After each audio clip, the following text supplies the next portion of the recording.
Ang liwanag ng mga chandelier ay kasing talim ng mga bubog na bumabaon sa kanyang balat.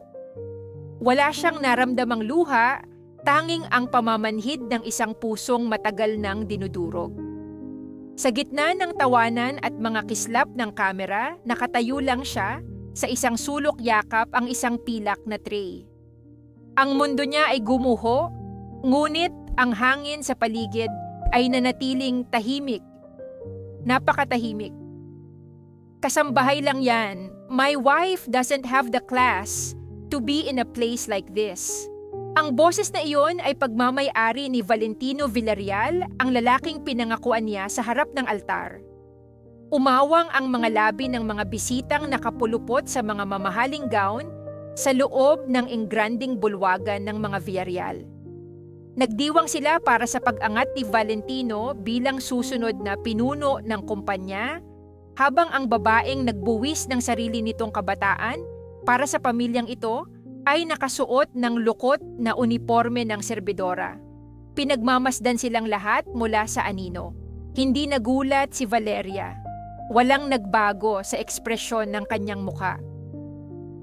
Isang malalim, halos hindi napapansing paghinga ang kumawala sa kanyang mga labi bago tuluyang namatay ang huling bahagi ng kanyang pag-asa.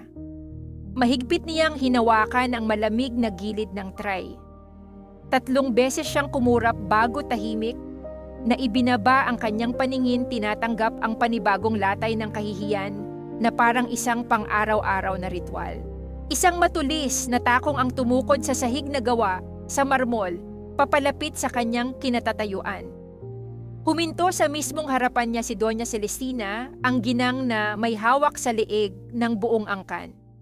Sa ilalim ng makakapal na alahas nito ay isang pusong hindi kailanman nakakilala ng awa.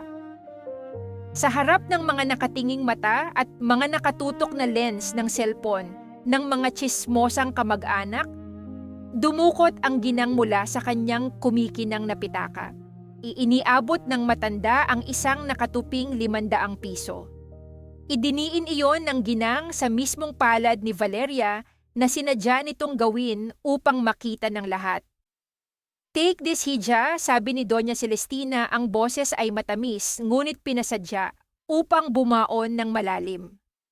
Bumili ka ng maayos na sabon. Nangangamoy mantika at bawang ka hanggang dito sa main hall. Huwag mong ipahiya ang pamilyang kumupkop sa'yo noong mga panahong wala kayong makain ng namatay mong ama.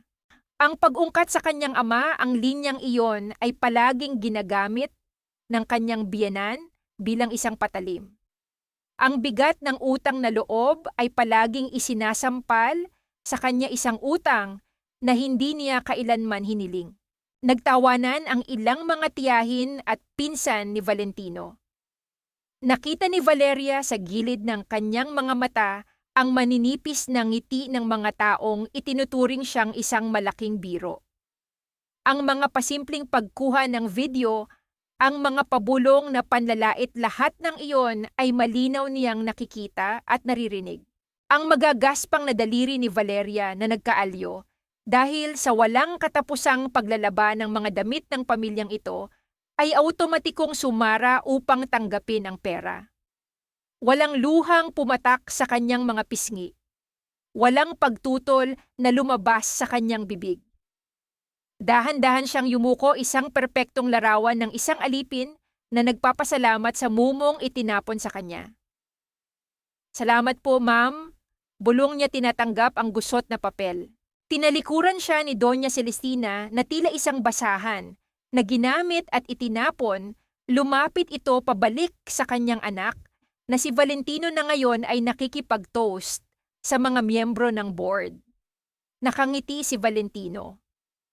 Isang nangiting hindi kailanman ibinigay sa kanya sa loob ng 3 taon nilang pagsasama.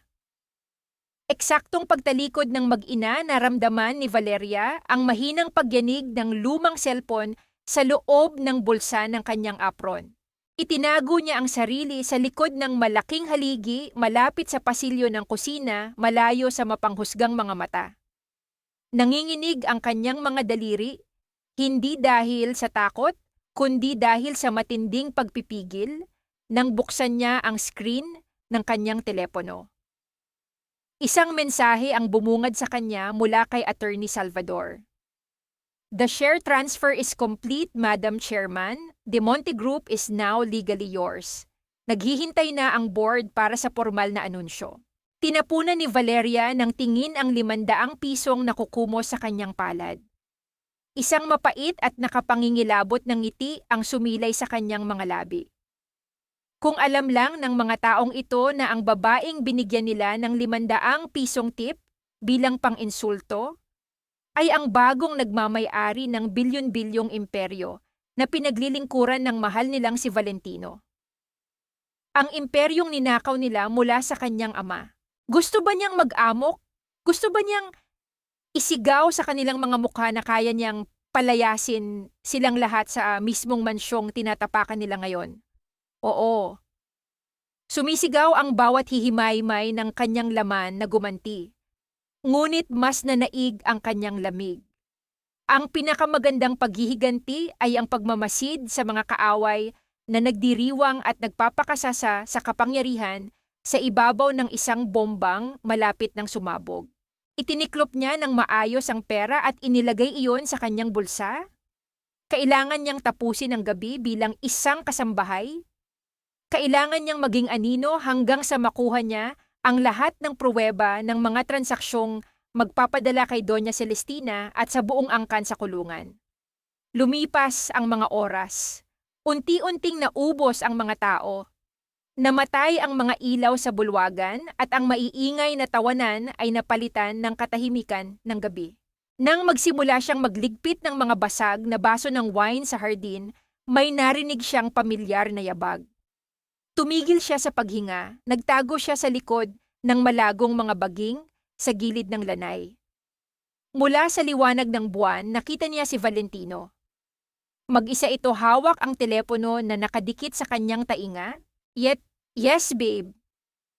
Malambing na bulong ng kanyang asawa isang tono na napakatamis, isang tono na minsan din niyang pinangarap na marinig bago siya matulog.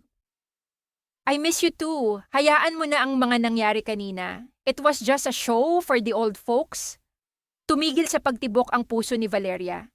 Don't worry, patuloy ni Valentino tumatawa ng mahina. Once the board confirms me as the official CEO next week, itatapon ko na ang basurang yon. Hindi ko na kailangang magtiis sa amoy ng kusina tuwing umuuwi ako. Matagal ko nang inaayos ang mga papeles. It's just you and me, Isadora. I promise. Humigpit ang hawak ni Valeria sa basag na tangkay ng baso sa kanyang kamay. Hindi niya namalayang bumaon na ang talim nito sa kanyang palad hanggang sa maramdaman niya ang init ng sariling dugo na tumulo sa malamig na semento. Walang luhang bumagsak, ngunit may isang tulay sa loob niya na tuluyan ng gumuho. Ang natitirang hibla ng pag-asa na baka kaya pa siyang mahalin ng lalaking ito ay pinulbos ng mismong mga salita nito. Nang matapos ang tawag at tuluyang makapasok si Valentino sa loob ng mansyon, naiwan si Valeria sa dilim. Walang ibang natira kundi ang katahimikan ng madaling araw at ang pamilyar at matapang na amoy ng mamahaling pabango ni Valentino na unti-unting nilamon ng malamig na hangin ng gabi. 4 ng madaling araw. Bago pa man sumikat ang araw sa Kalakang, Maynila, ang matapang na amoy ng ginisang bawang ay kumapit na naman sa buhok at balat ni Valeria. Mula sa maliit at masikip na kuwarto ng mga kasambahay na katabi ng maruming kusina, maririnig ang mahina at paos na boses ng isang broadcaster mula sa lumang radyo ng DZMM. Ang balita tungkol sa trapiko at mga trahedya sa syudad ay nagsilbing tanging kasama niya sa nakabibinging katahimikan ng mansyon. May manipis na benda ang kanyang kanang palad. Bawat paghawak niya sa mabigat na sandok ay nagpapadala ng kirot mula sa sugat na nakuha niya sa nabasag na baso kagabi, ngunit hindi niya ito ininda. Sanay na ang kanyang katawan sa sakit. Sanay na siyang itago ang anumang daing. Dakong 7:00 nang bumaba ang pamilya Villarreal patungo sa mahabang hapagkainan. Nakasuot ng mamahaling silk robe si Doña Celestina habang si Valentino ay formal nang nakabihis ng kanyang paboritong navy blue suit. Prente silang umupo nag-uusap tungkol sa mga malalaking proyekto ng kumpanya na tila ba pag-aari na nila ang buong mundo. Tahimik na naglapag ng mga plato si Valeria. Inihain niya ang paboritong beef tapa ng kanyang biyenan at ang perpektong luto ng itlog na gusto ng kanyang asawa. Hindi man lang siya tinapunan ng tingin ni Valentino. Ni isang salamat ay walang namutawi sa mga labi nito. Para siyang isang hangin na naghahatid lamang ng pagkain. The beef is a bit tough today in pag-iinarte ni Doña Celestina habang pinagwahiwalay ang laman at ang mga taba gamit ang kanyang tinidor. Inikot ng matanda ang kanyang paningin at huminto kay Valeria. Tapos ka na ba diyan, ayusin mo nga ang hapag? Nakakawala ng gana ang presensya mo? Walang imik na lumapit si Valeria upang ayusin ang mga baso. Gamit ang dulo ng tinidor, itinulak ni Doña Celestina ang isang maliit na plato patungo sa gilid ng mesa. Laman nito ang mga natirang buto-buto, taba ng baka at kaunting tutong na kanin. Dalhin mo na yan sa likod, utos ng kanyang biyenan, ang boses ay puno ng mapangmatang awtoridad. Kainin mo na sayang ang grasya, at doon ka sa dulo ng kusina kumain. Huwag kang uupo rito, may mga bisita akong darating galing sa Subdivision Association. Ayokong makita nilang kasabay naming kumakain ng isang ampon na walang utang na loob. Tumigil ang paghinga ni Valeria. Isang malamig na kamay ang tila sumakal sa kanyang lalamunan. Tumingin siya kay Valentino, umaasang kahit isang beses, kahit sa maliit na bagay lang, na ito ay ipagtatanggol siya ng kanyang asawa. Ngunit abala si Valentino sa pagbabasa ng balita sa kanyang tablet, walang pakialam sa lantarang pang-aalipusta sa kanyang asawa. Ibinalik ni Valeria ang kanyang tingin sa platong may mga buto at tira-tira. Dahan-dahan niyang kinuha iyon. Opo ma'am, kalmado niyang sagot. Naglakad siya pabalik sa madilim na sulok ng kusina malayo sa liwanag ng magarang chandelier. Umupo siya sa isang maliit na bangkitong kahoy na inuupuan niya tuwing nagbabalat ng patatas. Ipinatong niya ang plato sa kanyang kandungan.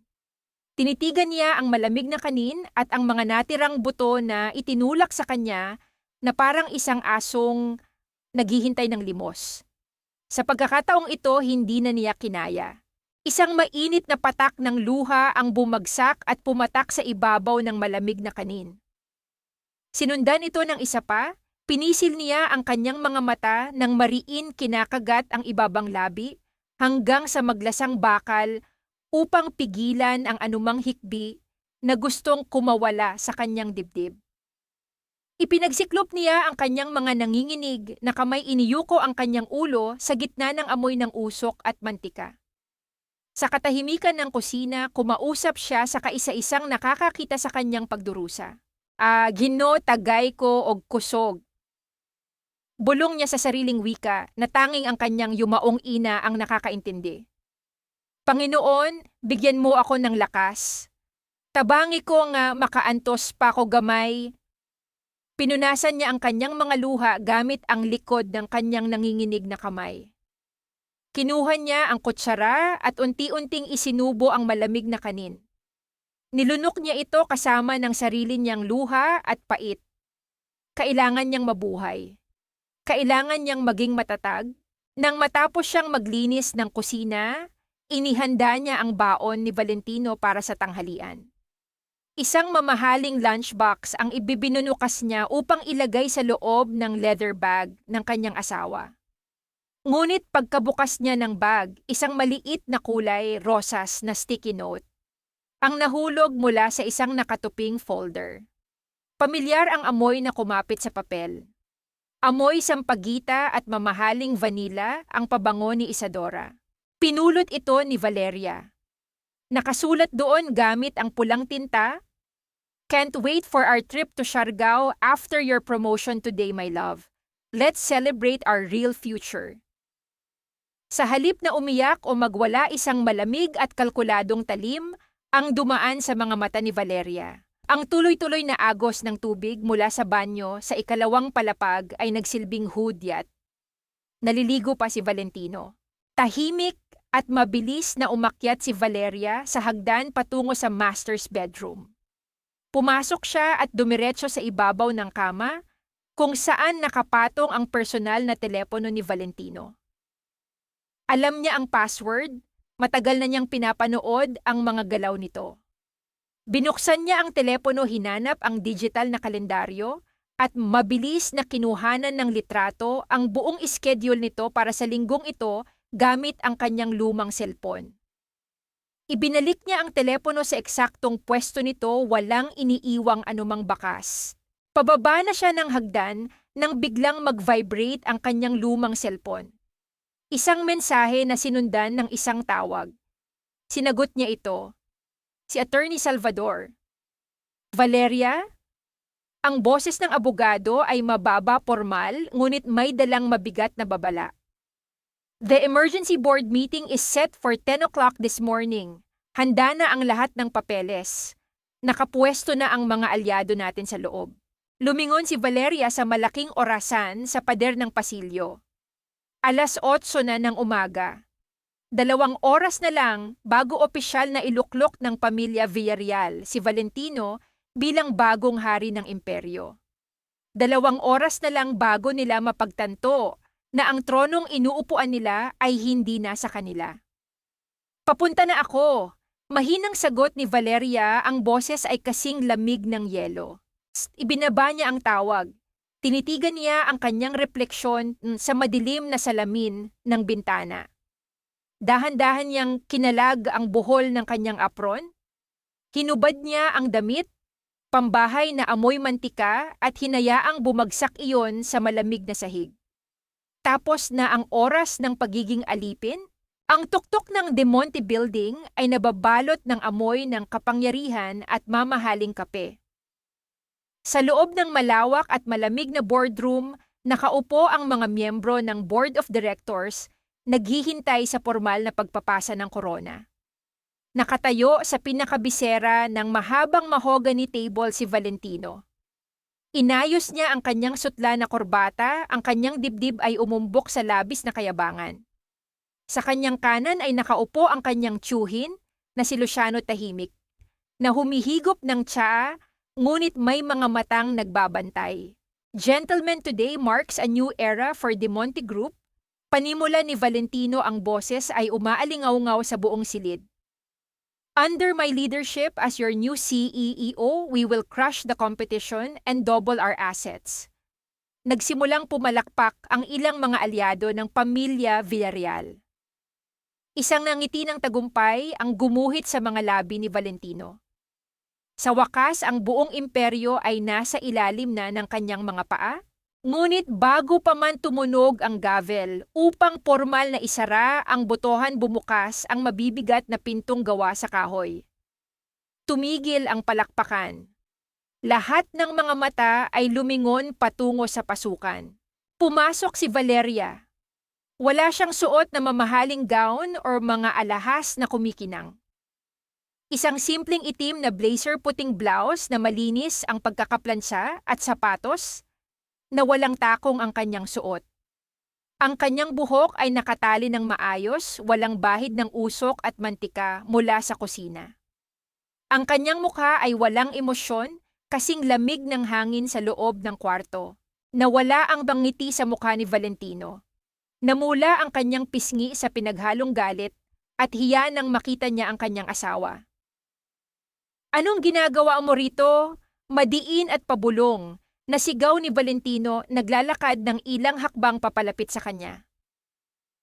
Sino nagpapasok sa babaeng to security palabasin? Niyo ang asawa ko, naguguluhan lang siya sa direksyon. Hindi gumalaw si Valeria. Nanatili siyang nakatayo, nakatingin ng diretsyo sa mga mata ng lalaking nagtrato sa kanya na parang isang basahan kagabi. Mula sa likuran ni Valeria, humakbang pasulong. Si Attorney Salvador may bitbit na isang makapal na itim na folder. Tahimik at may awtoridad siyang naglakad patungo sa gitna ng mesa. Walang kailangang lumabas ng silid na ito kay kalmadong anunsyo ni Salvador. Binuksan niya ang folder at inilapag ang mga opisyal na dokumento sa ibabaw ng mesa. Bilang legal counsel ng yumaong chairman, nandito ako upang formal na ipakilala sa inyo ang may-ari ng 51% ng shares ng De Monte Group. Kumunot ang noo ni Valentino. What are you talking about? Salvador Akin ang shares na yan. Hindi na Mr. Villarreal, malamig na sagot ng abogado. The transfer was finalized at midnight. Let me introduce the absolute majority shareholder and the new chairman of the board. Mrs. Valeria, isang nakabibinging katahimikan ang bumalot sa buong boardroom. Parang huminto ang pag-ikot ng mundo para kay Valentino. Umawang ang kanyang mga labi ngunit walang tunog na lumabas. Napaatras siya ang kanyang mga tuhod ay biglang nanghina na tila inalisan ng buto. Napatukod siya sa gilid ng mesa upang hindi tuluyang bumagsak sa sahig. Ang kulay sa kanyang mukha ay tila hinigop ng lupa. Ang babaeng inutusan niyang maglaba, ang babaeng ipinakilala niyang kasambahay sa harap ng kanyang pamilya kagabi, ay ang bago niyang amo. Dahan-dahang naglakad si Valeria patungo sa pinakabisera ng mesa, ang silyang dapat sana ay uupuan ni Valentino. Ang tunog ng kanyang sapatos ay umaalingaw-ngaw sa bawat hakbang, isang ritmong nagpapakaba sa lahat ng naroroon. Tumigil siya sa mismong harapan ng kanyang asawa na ngayon ay nanginginig ang mga panga sa sobrang pagkabigla at takot. Dumukot si Valeria mula sa bulsa ng kanyang blazer. Inilabas niya ang isang gusot na 500 piso, ang eksaktong perang inabot sa kanya ni Doña Celestina kagabi, bilang pang-insulto. Gamit ang kanyang magagaspang na daliri, dahan-dahan niyang inunat ang pera sa ibabaw ng makinis. Na mesa itinulak ito palapit sa nanginginig na kamay ni Valentino. Valentino, ang boses ni Valeria ay banayad, walang halong sigaw, ngunit may dalang bigat na nakakadurog ng kaluluwa. Pwede mo ba akong ibili ng black coffee, yung walang asukal? Babalik ka agad, may meeting pa tayo. Namulan ng husto ang buong mukha ni Valentino. Ito ang pinakamasakit na uri ng sampal ang iparanas sa kanya, ang lantarang kahihiyan sa harap ng mga taong kinokontrol niya sana. Ngunit wala siyang magawa, ang babaeng nasa harap niya ay may hawak ng kanyang buhay. Habang nagkakagulo ang mga bulungan ng mga board members, isang tao lamang ang nanatiling tahimik. Si Luciano, tiniklop ng matandang lalaki ang kanyang mga kamay sa ibabaw ng mesa. Wala itong takot sa mata kundi isang malalim at mapanganib na kalkulasyon habang pinagmamasdan si Valeria. Huminga ng malalim si Valeria bago humarap sa buong board. I have made my first executive decision. Formal na anunsyo niya na nagpatahimik sa lahat. Hindi ko aalisin si Valentino Villarreal sa kumpanya. Nag-aangat ng paningin si Valentino, puno ng pagtataka ang mga mata. Mananatili siya bilang Vice President of Operations. He will report directly to me starting today. Isang mapait na desisyon para kay Valeria, ngunit kailangan niyang gawin ito. Kailangan niyang panatilihing malapit ang kaaway upang mabantayan ang mga patagong galaw ni Luciano. Si Valentino ang kanyang perpektong pain. Natapos ang pagpupulong nang walang sinuman ang naglakas loob na kumontra.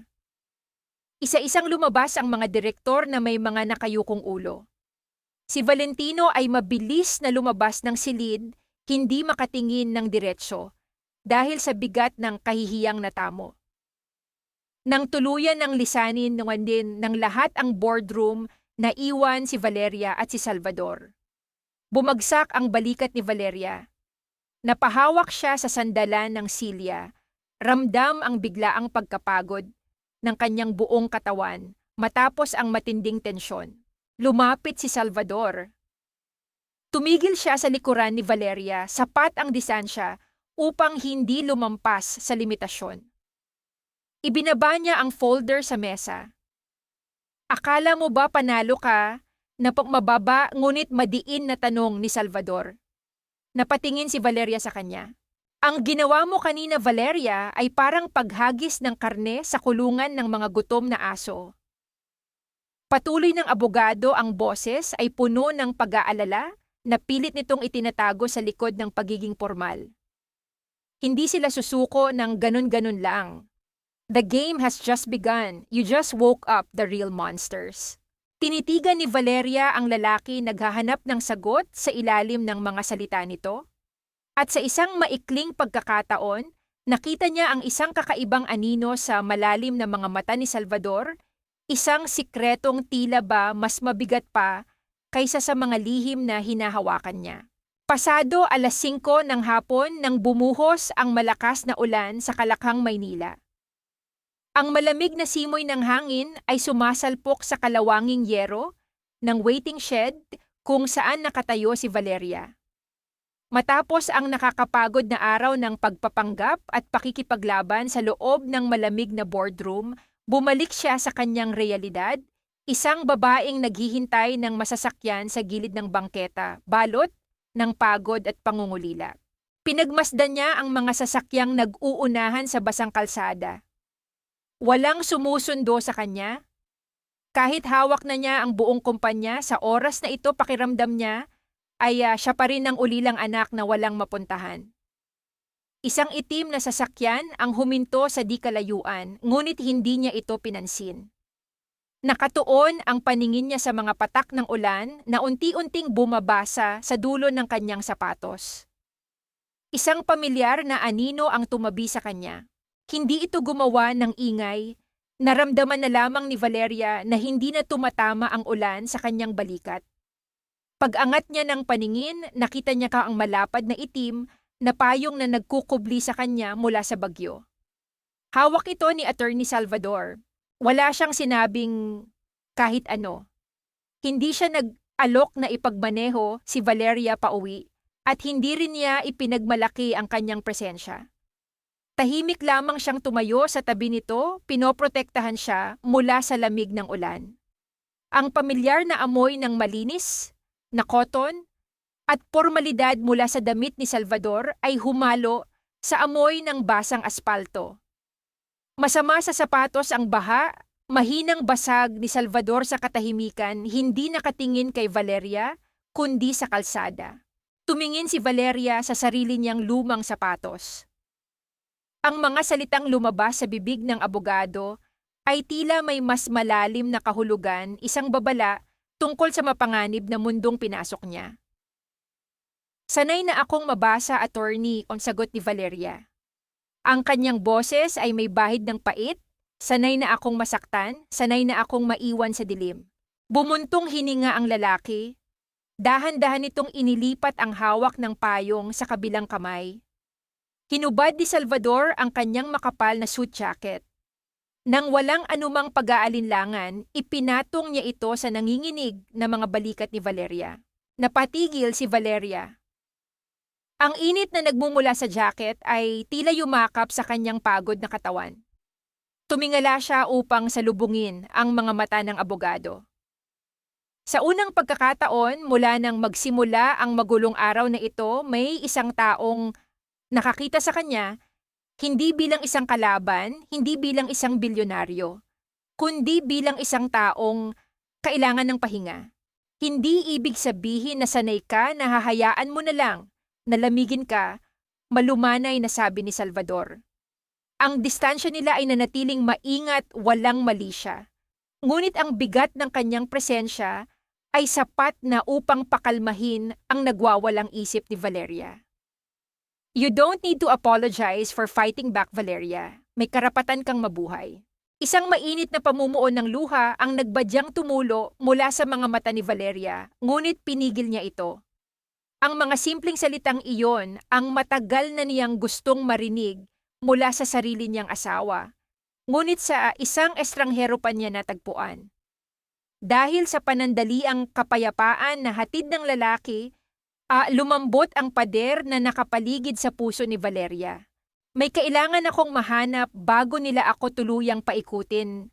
Pabulong na pag-amin ni Valeria, na tila ibinibigay ang isang bahagi ng kanyang tiwala. May naiwang hard drive ang tatay ko bago siya namatay.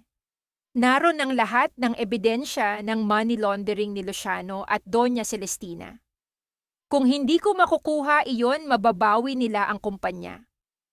Tumango si Salvador ng dahan-dahan ang mga mata ay may malalim na pag-unawa. Mag-iingat ka sa mga hinahanap mo sa dilim. Baka may makasabay ka. Isang pampasaherong jeepney ang huminto sa kanilang harapan. Inalalayan ni Salvador si Valeria hanggang sa makasakay ito, tinitiyak na hindi mababasa ang babae. Nang umandar na ang sasakyan, pinanood niya itong lumayo hanggang sa lamunin ng hamog at ulan. Nang makalayo na ang jeep, bumalik si Salvador sa kanyang sasakyan. Umupo siya sa driver's seat, ang mukha ay nababalot ng seryosong ekspresyon. Binuksan niya ang kanyang telepono. Sa gitna ng madilim na kotseng pinapalo ng ulan, nagliwanag ang screen mula sa isang natanggap na mensahe. Mula kay Doña Celestina. Good job! Keep monitoring her. Alamin mo kung nasaan ang ebidensya. Tinitigan ni Salvador ang mensahe. Ibinaba niya ang telepono sa dashboard at mahigpit na hinawakan ang manibela. Ang panga ay nag-igting sa isang panloob na digmaan na siya lamang ang nakakaalam.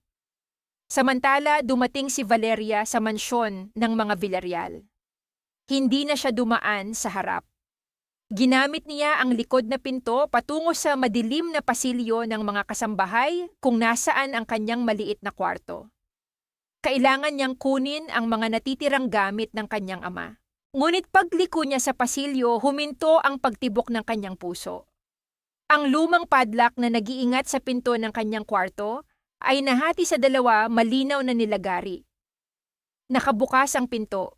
Dahan-dahan niyang itinulak ang kahoy.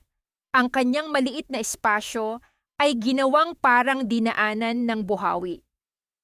Ang manipis na kutsyon ay laslas, ang mga lumang damit ay nagkalat sa sahig, at ang ilalim ng kanyang higaan ay malinaw na hinalungkat. May nakaalam kung ano ang kanyang itinatago.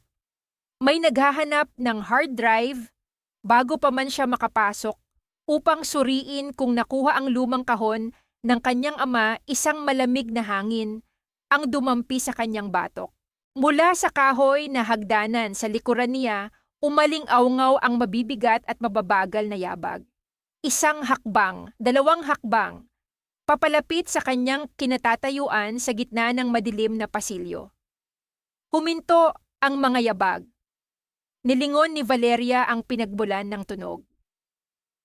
Sa dulo ng madilim na pasilyo, nakatayo ang anino ni Doña Celestina. Kahit hindi nakasuot ng alahas, ang matandaang tindig nito ay naglalabas ng awtoridad na sanay manikil ng mga taong itinuturing nitong mababa. May hinahanap ka ba, Valeria? Ang malamig na tinig ng biyenan ay pumunit sa katahimikan ng gabi. Tumingin si Valeria sa nagkalat na gamit sa loob ng kanyang maliit na kwarto. Ang kanyang mga lumang uniforme ay nakakalat sa sahig na tila mga basahan. Hindi na niya kailangang magtanong kung sino ang nagutos nito. Wala naman po, Doña Celestina. Formal na sagot ni Valeria, sinusubukang itago ang kaba sa likod ng blangkong ekspresyon. Ngumisi ang matanda at dahan-dahang naglakad palapit. Mabuti naman, dahil kung anuman ang inaakala mong pwedeng gamitin laban sa pamilyang ito, nag-aaksaya ka lang ng oras. Huminto ang ginang isang hakbang mula kay Valeria, ang mga mata nito ay nanlilisik sa paghamak. Akala mo ba porke ikaw na ang umuupo sa silya ng chairman, hawak mo na kami pera lang ang meron ka ngayon, Valeria? Ngunit ang dugong nananalaytay sa iyo ay mananatiling dugo ng isang magnanakaw. Ramdam ni Valeria ang pagtalim ng bawat salita. Ang linyang iyon ay isang patalim na laging ipinanghihiwa sa kanyang nakaraan. Ang paratang na sumira sa pangalan ng kanyang ama. Huwag mong kalimutan, Valeria. Patuloy ni Doña Celestina, ang boses ay sadyang itinaas upang umaling-awngaw sa pasilyo. Kung hindi dahil sa asawa ko na umako ng mga utang ng ama mo noong nagpakamatay siya, baka nagbebenta ka na ng laman ngayon sa kalsada. Utang mo sa pamilyang ito ang buhay mo. Kaya huwag kang magmalaki na parang nakalimutan mo kung paano ka namin pinakain noong nagugutom ka. Ang sandatang utang na loob. Isang mapaninlang na kadena na laging ginagamit ng matanda upang igapos ang isipan ni Valeria at iparamdam na siya ay walang karapatang lumaban. Sa mga sandaling iyon, mula sa itaas ng hagdan, bumaba si Isadora. Nakasuot ito ng manipis na pantulog na malinaw na pag-aari ni Valentino. Ang presensya ng babaeng kinakasama ng asawa ni Valeria sa loob mismo ng mansyon ay isa pang patunay kung gaano kawalang respeto ang pamilyang ito sa kanya. Tita, huwag niyo nang patulan. Malambing na wika ni Isadora, nagkukunwaring mabait, ngunit may halong pag-uuyam. Lumapit ito kay Doña Celestina at hinaplos ang likod ng matanda. Hayaan niyo na siya, baka na-stress lang sa bagong posisyon niya. Alam niyo naman po kapag ang hindi sanay sa yaman ay biglang nagkapera, nawawala sa sarili. Bumaling si Isadora kay Valeria, tinitigan ang suot nitong lumang sapatos. By the way, Valeria, kung may hinahanap ka sa mga lumang gamit ng papa mo, baka mas mainam na sa Spain ka maghanap. After all, doon naman niya ginastos ang perang ninakaw niya, di ba? Napatigil si Valeria ang pagbanggit sa Espanya. Isang detalyeng walang sinuman ang nakakaalam maliban sa kanya at sa abogadong nag-ayos ng mga papel ng kanyang ama. Paano nalaman ng kabit ng asawa niya ang tungkol sa mga transaksyon sa Espanya? Ang bigat ng sitwasyon ay parang bombang gustong sumabog sa dibdib ni Valeria. Gusto niyang sampalin ang matanda. Gusto niyang sabunutan ang babaeng harap-harapang nagnanakaw ng asawa niya. Gusto niyang isigaw na alam niya ang totoo, na ang pamilyang ito ang pumatay sa kanyang ama. Ngunit pinigilan niya ang kanyang sarili, ipinasok niya ang kanyang kanang kamay sa bulsa ng kanyang palda. Kinapa niya ang kahoy na rosaryong bigay pa ng kanyang ina. Gamit ang kanyang hinlalaki, mahigpit niyang inikot ang maliliit na butil ng rosaryo. Inikot niya ito ng inikot hanggang sa maramdaman niya ang sakit ng pagkakabaon ng kahoy sa kanyang balat. Kailangan niyang ipasa ang galit sa mga butil na ito upang hindi tuluyang masira ang kanyang plano. Hindi siya pwedeng magpakita ng kahinaan. Hindi siya pwedeng paalisin sa bahay na ito nang hindi nakukuha ang huling piraso ng ebidensya. Binitiwan niya ang rosaryo. Humugot siya ng malalim na hininga at ngumiti. Isang mapait, malamig at walang emosyong ngiti na nagpatindig ng balahibo ni Isadora. Salamat sa paalala, Doña Celestina. At salamat sa concern, Isadora. Kalmadong tugon ni Valeria, ang boses ay parang hangin na walang init. Huwag kayong mag-alala. Tatandaan ko ang lahat ng sinabi niyo hanggang sa huli. Walang ingay niyang tinalikuran ng dalawa. Iniwan niya silang nakatayo sa pasilyo na babalot ng katahimikang mas nakakabingi kaysa sa anumang sigaw. Ang pagiging kalmado ni Valeria ang pinakamalaking insulto na pwede niyang ibigay sa mga taong gustong makita siyang umiiyak.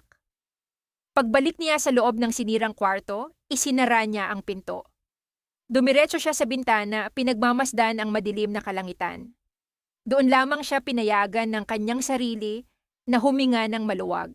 Habang inaayos niya ang kanyang kama, naramdaman niya ang matigas na bagay sa ilalim ng kanyang unan.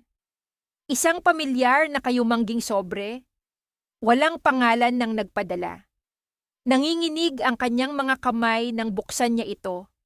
Sa loob ay isang lumang litrato na kinunan mula sa labas ng gusali ng De Monte ilang taon na ang nakakalipas. Ito ang gabi bago natagpo ang patay ang kanyang ama. Sa litrato malinaw na nakikita ang kanyang ama na may kausap sa isang madilim na eskinita. At ang taong nakatayo sa harap ng kanyang ama na tumatanggap ng isang maliit na bagay na mukhang hard drive ay walang iba kundi si Graciela. Ang nag-iisa niyang matalik na kaibigan, ang taong pinagkatiwalaan niya ng kanyang buhay at mga plano. Nanlaki ang mga mata ni Valeria. Ang hangin sa kanyang baga ay tila biglang hinigop palabas. Ang mundo ay umikot.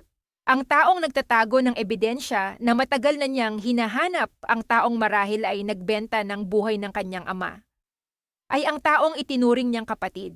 Ang palengke ng bayan ay palaging buhay puno ng ingay at iba't ibang amoy ng hilaw na isda, sariwang gulay at piniritong karne. Umagang-umaga pinili ni Valeria na maglakad sa gitna ng masisikip na iskinita ng palengke. Nakasuot siya ng simpleng t-shirt at maong isang sombrero na nagkukubli sa kanyang mukha. Kailangan niya ng lugar na malayo sa nagmamasid na mga mata ng mansyon at walang mas magandang lugar kundi ang ingay ng karaniwang tao. Ngunit kahit dito, hindi siya ligtas sa mga matatalim na salita. Habang namimili siya ng kamatis, narinig niya ang nagkumpulang mga tindera sa kabilang pwesto. Uy, nakita niyo ba yung balita sa Facebook? Bulong ng isang ginang habang nagkikilo ng sibuyas? Ngunit sapat ang lakas ng boses upang marinig ng lahat. Yung asawa daw ng anak ni Doña Celestina, siya na ang bagong may-ari ng kumpanya. Osin lang yun dati, di ba? Naku, oo, sagot ng katabing tindera ng isda. Ginamit yata ang katawan? Paano naman magkakapera ang isang anak ng magnanakaw kung hindi dumaan sa maduming paraan ang kapal ng mukha, inagaw pa ang pwesto ng asawa? Humigpit ang hawak ni Valeria sa plastic bag na naglalaman ng gulay. Ang kultura ng tsismis, ang walang habas na paghusga ng mga taong hindi naman alam ang buong katotohanan. Heto siya nagbuwis ng dignidad para ipaglaban ang hustisya, ngunit sa paningin ng mundo, siya ang makasalanan. Siya ang masama dahil lumaban siya. Pinili niyang huwag lumingon. Nagbayad siya ng tahimik at nagpatuloy sa paglalakad hanggang sa makarating siya sa isang maliit na karinderya sa dulo ng palengke. Sa isang sulok nakaupo na si Graciela. Nakasuot ang kanyang matalik na kaibigan ng formal na damit. Pang-opisina mukhang mamahalin ang bag na nakapatong sa silya. Ang Graciela na kilala niya dati ay walang pambili ng bagong sapatos, ngunit ngayon mukhang umasenso ito nang hindi niya nalalaman. Valeria, masayang bati ni Graciela, sabay tayo para yakapin siya. Na-miss kita. Kumusta ka na nabasa ko ang balita? I'm so proud of you, friend. Tinanggap ni Valeria ang yakap ngunit nanatiling malamig ang kanyang mga braso. Nasaan ang hard drive, Graciela? Bakit ka nakipagkita sa tatay ko noong gabing mamatay siya? Ang mga tanong ay sumisigaw sa kanyang isipan, ngunit itinikom niya ang kanyang bibig. Umupo sila. Umorder si Graciela ng sinigang na baboy. Okay lang ako, Ella, banayad na sagot ni Valeria. Pinagmasdan niya ang mga mata ng kaibigan. Hindi makatingin ng diretso si Graciela at madalas nitong kinakagat ang ibabang labi isang ugali nito kapag may itinatagong sekreto. Ikaw mukhang ang ganda ng trabaho mo ngayon. Saan ka nga ulit pumapasok? Bahagyang nanginig ang kamay ni Graciela habang inaabot ang baso ng tubig. Sa isang accounting firm lang dyan sa Makati. Walang masyadong malaki. Ikaw ang big time ngayon. So ano na ang plano mo kina Valentino na ipaghiganti mo na ang tatay mo, di ba? Ang salitang paghihiganti na nanggaling sa bibig nito ay tila naging mapakla. Hindi pa privado masagot ni Valeria. Gamit ang sandok, kinuha niya ang pinakamalaki at pinakamalambot na bahagi ng karne ng baboy mula sa mangkok ng sinigang at dahan-dahang inilagay ito sa ibabaw ng kanin ni Graciela. Kailangan ko pa ring mahanap yung hard drive. Yun ang pinakamahalaga. Napalunok si Graciela. Ang pamilyar na pag-aalaga ni Valeria, ang pagbibigay ng pinakamasarap na parte ng pagkain, ay tila naging isang mabigat na pampabigat sa dibdib ng kanyang kaibigan. Mas lalong ibinaba ni Graciela ang kanyang tingin. Sana mahanap mo na Mahinang tugon ni Graciela ang boses ay parang kinakapos ng hininga. Para matapos na to, para makapag-move on ka na, Val. Mag-move on lang ako kapag nakulong ang pumatay sa tatay ko. Walang emosyong wika ni Valeria, ang paningin ay nakapako sa nag-iwas na mukha ng kaibigan. Bumilis ang paghinga ni Graciela. Tumayo ito, bigla sinabing, kailangan na nitong bumalik sa opisina dahil may emergency meeting. Sa sobrang pagmamadali nito na lisanin ang mesa, hindi nito napansin ang pagkahulog ng isang maliit na bagay mula sa gilid ng kanyang bag. Isang puting ID card na may itim na lanyard ang bumagsak sa semento. Pinulot ito ni Valeria. Tinitigan niya ang ID, ito ay isang security access card para sa executive floor ng De Monte Group, ang eksaktong palapag kung saan matatagpuan ang opisina ni Luciano Villarreal. Ang kaisa-isang kaibigan na pinagkatiwalaan niya ay nagtatrabaho pala para sa taong gusto niyang pabagsakin. Hindi na niya tinawag si Graciela. Sa halip, tahimik siyang sumunod mula sa malayo. Ginamit niya ang abalang kalsada ng palengke upang hindi mapansin. Sinundan niya si Graciela hanggang sa likurang bahagi ng palengke, malapit sa tambakan ng mga basurang gulay, kung saan walang masyadong dumadaan. Isang itim na SUV na may tinted na bintana ang nakaparada roon. Nagtago si Valeria sa likod ng malaking truck ng yelo. Pinanood niya habang nagbukas ang pinto ng SUV. Bumaba ang isang matandang lalaki na nakasuot ng mamahaling suit. Si Luciano. Nag-usap sila ng mabilis at nakita ni Valeria ang pag-abot ni Graciela ng isang maliit na itim na bagay na mukhang rectangular case ang lalagyan ng nawawalang hard drive. Tumango si Luciano, inabutan ng isang makapal na sobre si Graciela at mabilis na bumalik sa sasakyan. Tumulo ang ulan mula sa maitim na ulap. Kasabay ng pagbagsak ng unang patak ng tubig sa aspalto ay ang tuluyang pagguho ng mundo ni Valeria. Ang pag-asang makukuha niya ng madali ang ebidensya ay pinulbos mismo ng kamay ng taong itinuring niyang pamilya. Hating gabi na nang pumasok si Valeria sa loob ng walang taong De Monte Building. Ang patak ng ulan ay patuloy na humahampas sa salamin ng matataas na bintana. Ang tahimik na paligid ay nababasag lamang ng malakas na kulog. Ginamit niya ang access card na nakuha niya kanina mula kay Graciela upang buksan ang pinto ng opisina ni Luciano. Madilim sa loob. Amoy mamahaling tabako at lumang katad. Dahan-dahan siyang naglakad, patungo sa gilid ng silid, kung saan may isang maliit na awang sa pagitan ng pader at ng malaking estante ng mga libro. Nagtago siya roon at naghintay. Wala pang 5 minuto bumukas ang pinto, pumasok si Luciano kasunod si Doña Celestina. Pareho silang nakangiti, isang nangiti ng mga demonyong nagwagi. Sa kamay ni Luciano ay hawak niya ang maliit na itim na hard drive. Finally pang sabi ni Doña Celestina na upo sa malambot na silya habang pinagmamasdan ang hawak ng bayaw. Masyadong nagmamagaling ang asawa ng anak ko?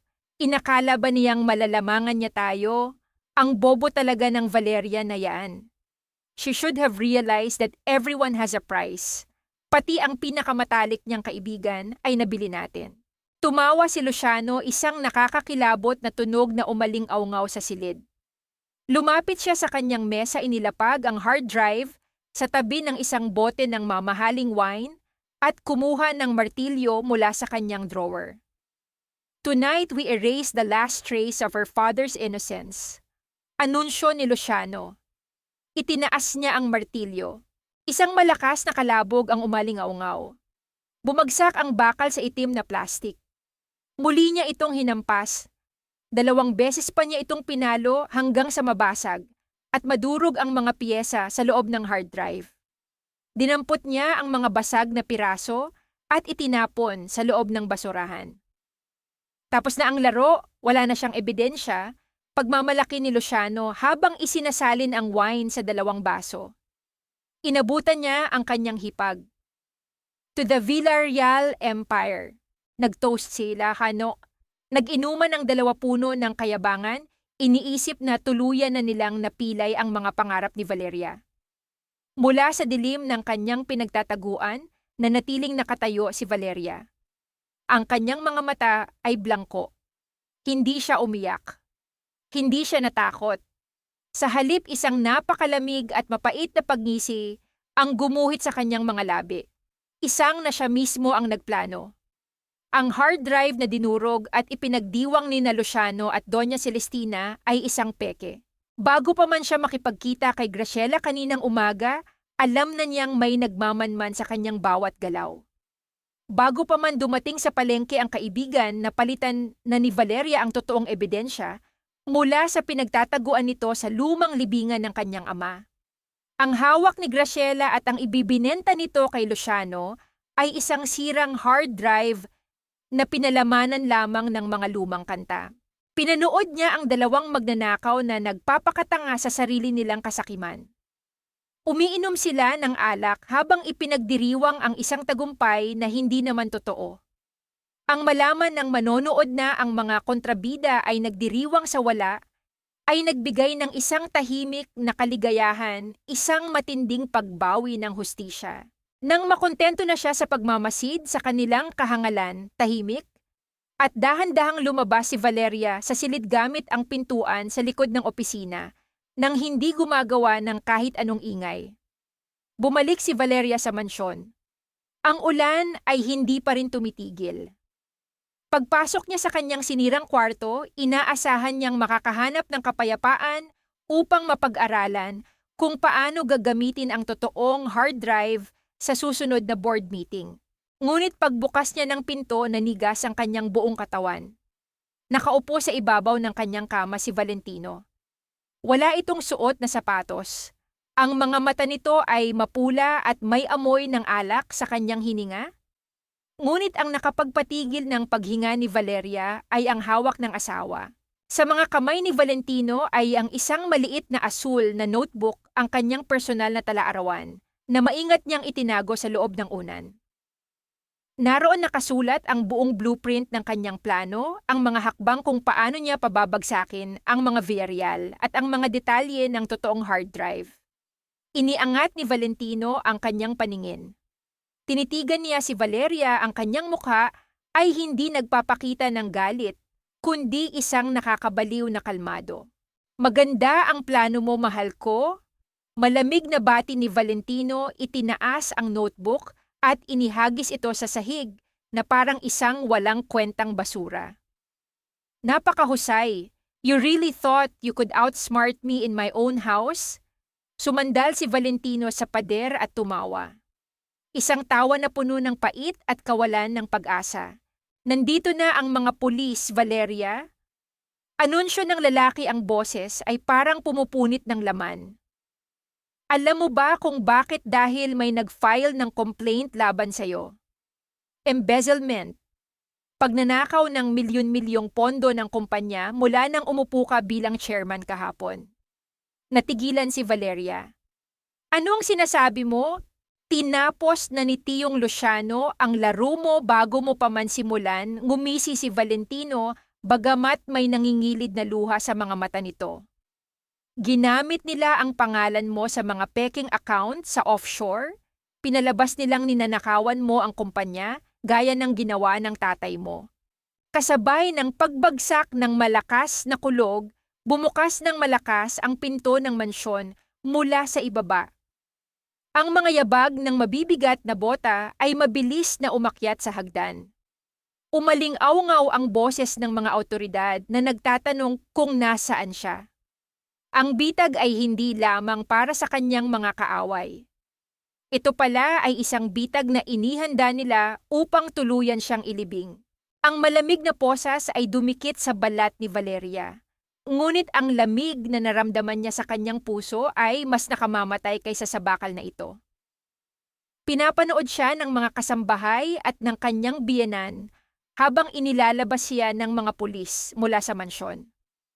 Nakangiti si Doña Celestina habang umiinom ng tsa sa balkonahe, habang si Isadora ay nakasandal sa dibdib ni Valentino. Si Valentino naman ay umiwas ng tingin. Ayan ang napapala ng mga taong hindi marunong tumanaw ng utang, na loob na malakas na pahayag ni Doña Celestina na sadyang ipinarinig sa lahat. Manang-mana sa ama, parehong magnanakaw, hindi lumaban si Valeria, hindi siya sumigaw o nagwala. Tahimik siyang sumunod sa mga pulis. Ang pananahimik na ito ay nagpalito sa kanyang mga kaaway, ngunit para sa kanya ito ang tanging pader na nagpoprotekta sa natitirang piraso ng kanyang dangal. Dinala siya sa presinto ng barangay bago ilipat sa city jail. Habang hinihintay ang pagpoproseso ng kanyang mga papel sa loob ng isang maliit at madilim na selda, bumukas ang bakal na pinto ng presinto. Pumasok si Graciela, nakayuko ang kanyang kaibigan, nanginginig ang mga balikat. Lumapit ito hanggang sa pagitan nila ay ang rehas ng kulungan na lamang. Nang mag-angat ng tingin si Graciela, ang kanyang mukha ay basang-basa ng luha. Val, basag ang boses nito. Patawarin mo ako, I am so sorry. Tinitigan lamang siya ni Valeria. Ang mga mata niya ay walang galit ngunit walang anumang bakas ng pagmamahal. Ang blankong tingin na ito ay mas masakit kaysa sa isang sampal. Kailangan ko ang pera, Val, pagpapatuloy ni Graciela humagulgol habang nakahawak sa rehas. Inatake sa puso si Papa, wala kaming pambayad sa ospital, nilapitan ako ni Luciano, siya ang nagbayad ng operasyon, kaya naging may utang na loob ako sa kanila. Utang na loob, Val, alam mo kung gaano kabigat iyon, hindi ba wala akong choice kundi sundin siya. Wala akong choice kundi ibigay sa kanya kung ano ang alam ko tungkol sa plano mo. Ang pagtataksil na ito ay tumagos hanggang sa buto ni Valeria dahil nanggaling ito sa taong alam ang bawat sugat niya. Ginamit ng mga Villarreal ang isang sagradong prinsipyo ng lipunan upang igapos ang isang inosenteng tao at gawin itong kasabwat sa kasamaan. Huminga ng malalim si Valeria. Ibinaling niya ang kanyang paningin sa maliit na bintana sa itaas ng selda kung saan pumapasok ang kaunting liwanag. May choice ka, Ella, kalmadong sagot ni Valeria. Ang boses niya ay parang bulong walang bahid ng puot. Ang pagpili na iligtas ang buhay ng tatay mo kapalit ng pagsira sa buhay ng tatay ko at sa buhay ko. Iyon ang naging choice mo. Patawarin mo ako? Hagulgol ni Graciela hanggang sa mapaupo na ito sa semento. Ibinalik ni Valeria ang kanyang tingin sa kaibigan. Iniangat niya ang kanyang nakaposas na kamay at dahan-dahang hinawakan ang manipis at murang bracelet na nakapulupot sa kanyang pulso. Ito ang bracelet na pareho nilang binili sa labas ng simbahan sa Quiapo noong mga panahong wala pa silang pera kundi barya sa bulsa. Walang pag-aalinlangan inalis ni Valeria ang bracelet at ipinatong iyon sa ibabaw ng malamig na semento eksakto sa labas ng rehas, malapit sa tuhod ni Graciela. Hindi kita isinusumpa, Graciela. Naiintindihan ko ang ginawa mo para sa pamilya mo, wika ni Valeria na nagpatigil sa pag-iyak ng kaibigan. Pero kukunin ko na ang karapatan mo bilang kaibigan ko. Mula ngayon, wala ka ng utang sa akin at wala na akong pakialam sa iyo. Umalis ka na. Ang katahimikan sa pagitan nila ay isang patalim na pumutol sa huling hibla ng kanilang nakaraan. Hindi na sumagot si Graciela. Dahan-dahan niyang kinuha ang bracelet, umiyak ng tahimik at lumabas ng presinto nang hindi lumilingon. Isang oras ang lumipas nang dumating ang hepe ng presinto. May dala itong isang folder. Mrs. Villarreal, tawag ng pulis, binubuksan ang pinto ng selda. Maaari ka nang lumabas, may nagbayad ng piyansa mo. Napakunot ang noo ni Valeria. Sino ang magbabayad ng piyansa para sa kanya wala siyang kakilalang may kakayahang maglabas ng milyon-milyong pera ng mabilisan, bukod sa mga taong nagpakulong sa kanya. Lumabas siya sa presinto. Tumigil na ang ulan. Ang amoy ng basang aspalto at usok mula sa mga dumadaang jeepney ay humalo sa malamig na hangin ng madaling araw. Mag-isa siyang naglakad palabas ang kanyang mga paa ay namamanhid sa pagod at gutom. Pinalaya siya sa kanyang sariling kumpanya, ipinakulong siya at itinaboy mula sa bahay ng asawa niya. Wala siyang pera at matutuluyan. Sa kanto ng kalsada may isang nakaparadang itim na kotse. Nakabukas ang makina, bumaba ang isang lalaki. Pamilyar ang formal nitong tindig, ang perpektong pagkakasuot ng suit kahit pa madaling araw, si Attorney Salvador. Lumapit siya kay Valeria. Tinitigan siya ni Valeria, umaasang ang taong ito na tanging nagbigay sa kanya ng payong. At init ay ang tanging magliligtas sa kanya mula sa bangungot. Ikaw ba ang nagbayad ng piyansa ko? Mahinang tanong ni Valeria, may manipis na pag-asa sa kanyang boses. Huminga ng malalim si Salvador. Hindi niya tinignan si Valeria sa mata. Inilipat niya ang kanyang paningin sa malayo bago sumagot. Ako nga, malamig at formal na sagot ng abogado. Bago pa man makapagpasalamat si Valeria, nagpatuloy ang lalaki, ang boses ay parang yelo. Pero huwag kang magpasalamat, Valeria, at huwag kang magtitiwala sa akin. Napatigil si Valeria. Ano ang ibig mong sabihin? Lumingon si Salvador. Tinitigan niya ang babae ng diretso, sa mata pinapatay ang anumang ilusyon ng pagmamahal. Ang piyansang ginamit ko ay galing sa pera ni Doña Celestina, pagtatapat ni Salvador. Ginagawa ko lamang ang utos niya. Ang trabaho ko ay siguraduhing mananatili kang buhay hanggang sa ibalik mo ng buo ang share sa kumpanya dahil ako, Valeria, ako ang nagtatrabaho sa mga taong sumira sa inyo. Ang huling hibla ng pag-asa sa puso ni Valeria ay tuluyan ng naputol. Tinalikuran ni Valeria si Salvador. Bawat hakbang niya papalayo sa kotseng iyon ay tila paghakbang sa ibabaw ng mga bubog. Wala siyang sinabing kahit ano dahil wala ng salitang makakapaglarawan sa bigat ng kanyang nararamdaman. Ang lalaking inakala niyang nag-iisang kakampi niya sa madilim na mundong ito ay isa rin palang patalim na nag-aabang sa kanyang likuran. Mag-isa siyang naglakad sa malamig at sementadong kalsada ng Maynila. Ang kanyang sapatos ay gasgas na at ang bawat pagtapak niya ay nagdudulot ng kirot mula sa mga paltos sa kanyang mga paa. Habang binabagtas niya ang kahabaan ng bangketa, dumaan siya sa isang nakasarang sari-sari store kung saan may isang maliit na telebisyon na nakabukas sa labas. Napatigil siya. Sa skrino ng telebisyon, malinaw na nakapaskil ang kanyang mukha.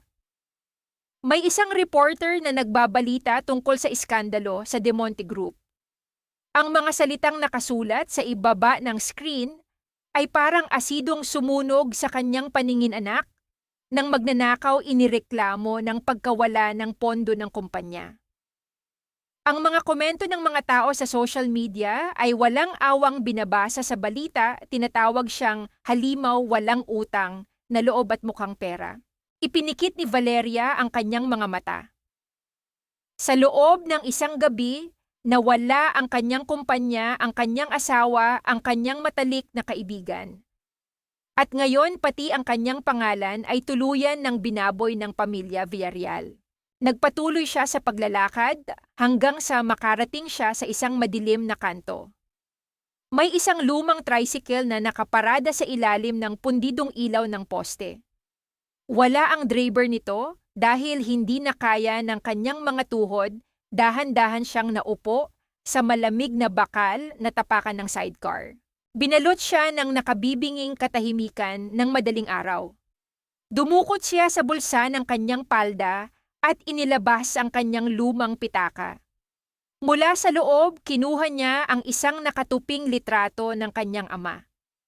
Medyo malabo na ang kulay nito at may mga punit sa gilid, ngunit malinaw pa rin ang nangiti ng kanyang tatay. Nanginginig ang mga daliri ni Valeria habang hinahaplos ang mukha ng ama sa litrato.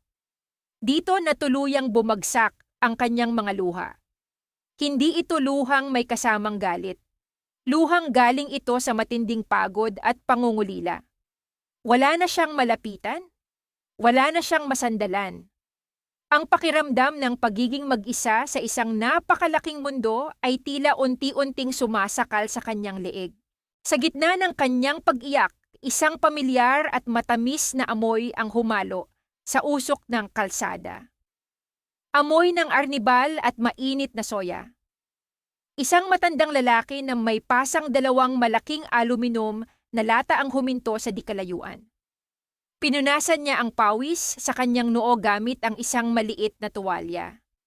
Nang mapansin ng matanda ang babaeng nakayuko at umiiyak sa gilid ng tricycle, dahan-dahan itong lumapit. Wala itong sinabi, ibababa ng matanda ang kanyang mga lata, kumuha ng isang maliit na plastik na baso at mabilis na nagmusandok ng mainit na taho. Nilagyan niya ito ng sago at saganang arnibal. Iniabot ng matanda ang mainit na baso kay Valeria. Nag-angat ng paningin si Valeria. Basang-basa ang kanyang mukha. Tiningnan niya ang matanda akmang kukunin ang pitaka upang magbayad, ngunit umiling ang lalaki. Huwag na, ining na malumanay at magaspang na boses ng matanda, isang tinig na nagmumula sa taong sanay sa hirap ng buhay. Inumin mo iyan para uminit ang sikmura mo. Hindi ko alam kung ano ang pinagdadaanan mo, pero kaya mo iyan. Walang gabi na hindi natatapos. Sisikat din ang araw. Kinuha ni Valeria ang baso. Ang init ng plastik ay gumapang sa kanyang mga nanlalamig na palad, nagbibigay ng kakaibang ginhawa. Tiningnan niya ang matanda na tahimik. Nang naglakad papalayo, pasan muli ang mabibigat na lata.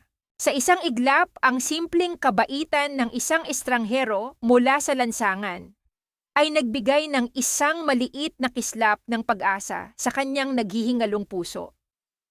Ang mga taong mayayaman at may kapangyarihan ang sumira sa kanya, ngunit ang isang mahirap na naglalako sa kalsada ang nagbigay sa kanya ng lakas upang huminga muli. Humigop siya ng taho. Ang tamis nito ay humalo sa alat ng kanyang mga luha. Pilit niyang nilunok ang lahat ng pait-pilit na pinatatatag ang sariling sikmura. Pinunasan niya ang kanyang mga mata gamit ang likod ng kanyang kamay. Ibinalik niya ang litrato ng kanyang ama sa pitaka. Hindi siya pwedeng sumuko. Kung inaakala ng mga Villarreal na tuluyan na siyang nadurog, nagkakamali sila. Tinalikuran niya ang kanyang kahinaan. Tumayo si Valeria mula sa tricycle. Sa dulo ng kalsada, nakita niya ang matataas na tore ng isang lumang simbahan. Ang malalaking pintuan nito ay bahagyang nakabukas para sa mga taong gustong magdasal ng maaga. Naglakad siya patungo roon.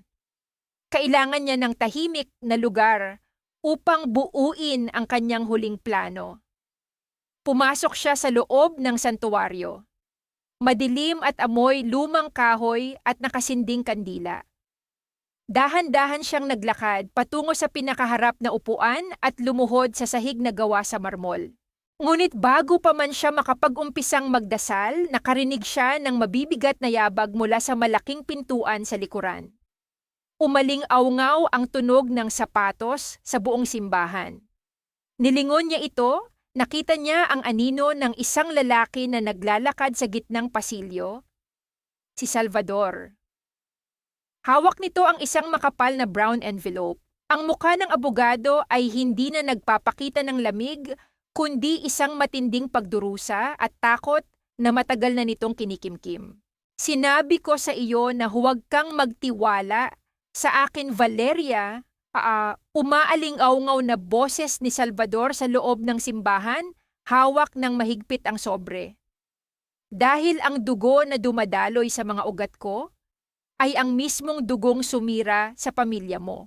Ang malamig na hangin mula sa labas ay pumasok sa malaking pintuan ng simbahan, pinapasayaw ang mga apoy ng nakasinding kandila sa altar. Nanatiling nakaluhod si Valeria sa malamig na marmol. Ang kanyang mga mata ay nakapako sa lalaking naglalakad palapit sa kanya. Ang pormal na anyo ni Salvador na palagi niyang nakikita sa kumpanya ay napalitan ng isang anyong pagod, balisa at puno ng bigat. Tumigil ang abogado ilang hakbang mula sa kanya. Ako ay anak ni Don Emilio Villarreal, sa labas pavidon ng pabulong na pag-amin ni Salvador. Ang kanyang boses ay nanginginig, ngunit umaalingaw-ngaw sa tahimik na santuwaryo. Kapatid ko sa ama si Valentino. Ang mga taong gustong sirain ang buhay mo ay ang sarili kong pamilya. Hindi kumilos si Valeria. Ang mga salitang narinig niya ay tila mga batong inihampas sa kanyang dibdib. Ang taong inakala niyang tagapagtanggol niya, ang taong kinapitan niya sa gitna ng bagyo, ay galing din pala sa angkan ng mga halimaw na pumatay sa kanyang ama. Dahan-dahang tumayo si Valeria. Mahigpit siyang nakahawak sa sandalan ng kahoy na upuan, kinukumpirma kung totoo ang lahat ng narinig niya. Kaya ka ba nila inilagay bilang abogado ng board? Tanong ni Valeria.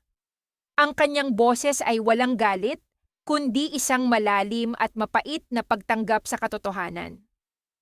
Para bantayan ako, para alamin kung ano ang susunod kong hakbang at iparating iyon kay Doña Celestina. Tumango si Salvador at kasabay nito ay ang pagbagsak ng kanyang mga balikat. Inutusan ako ni Doña Celestina na kunin ang tiwala mo. Patuloy ni Salvador nakatingin sa mga matang hindi niya mapantayan. Inutusan niya akong maging malapit sa iyo upang siguraduhing hindi mo mababawi ang kumpanya.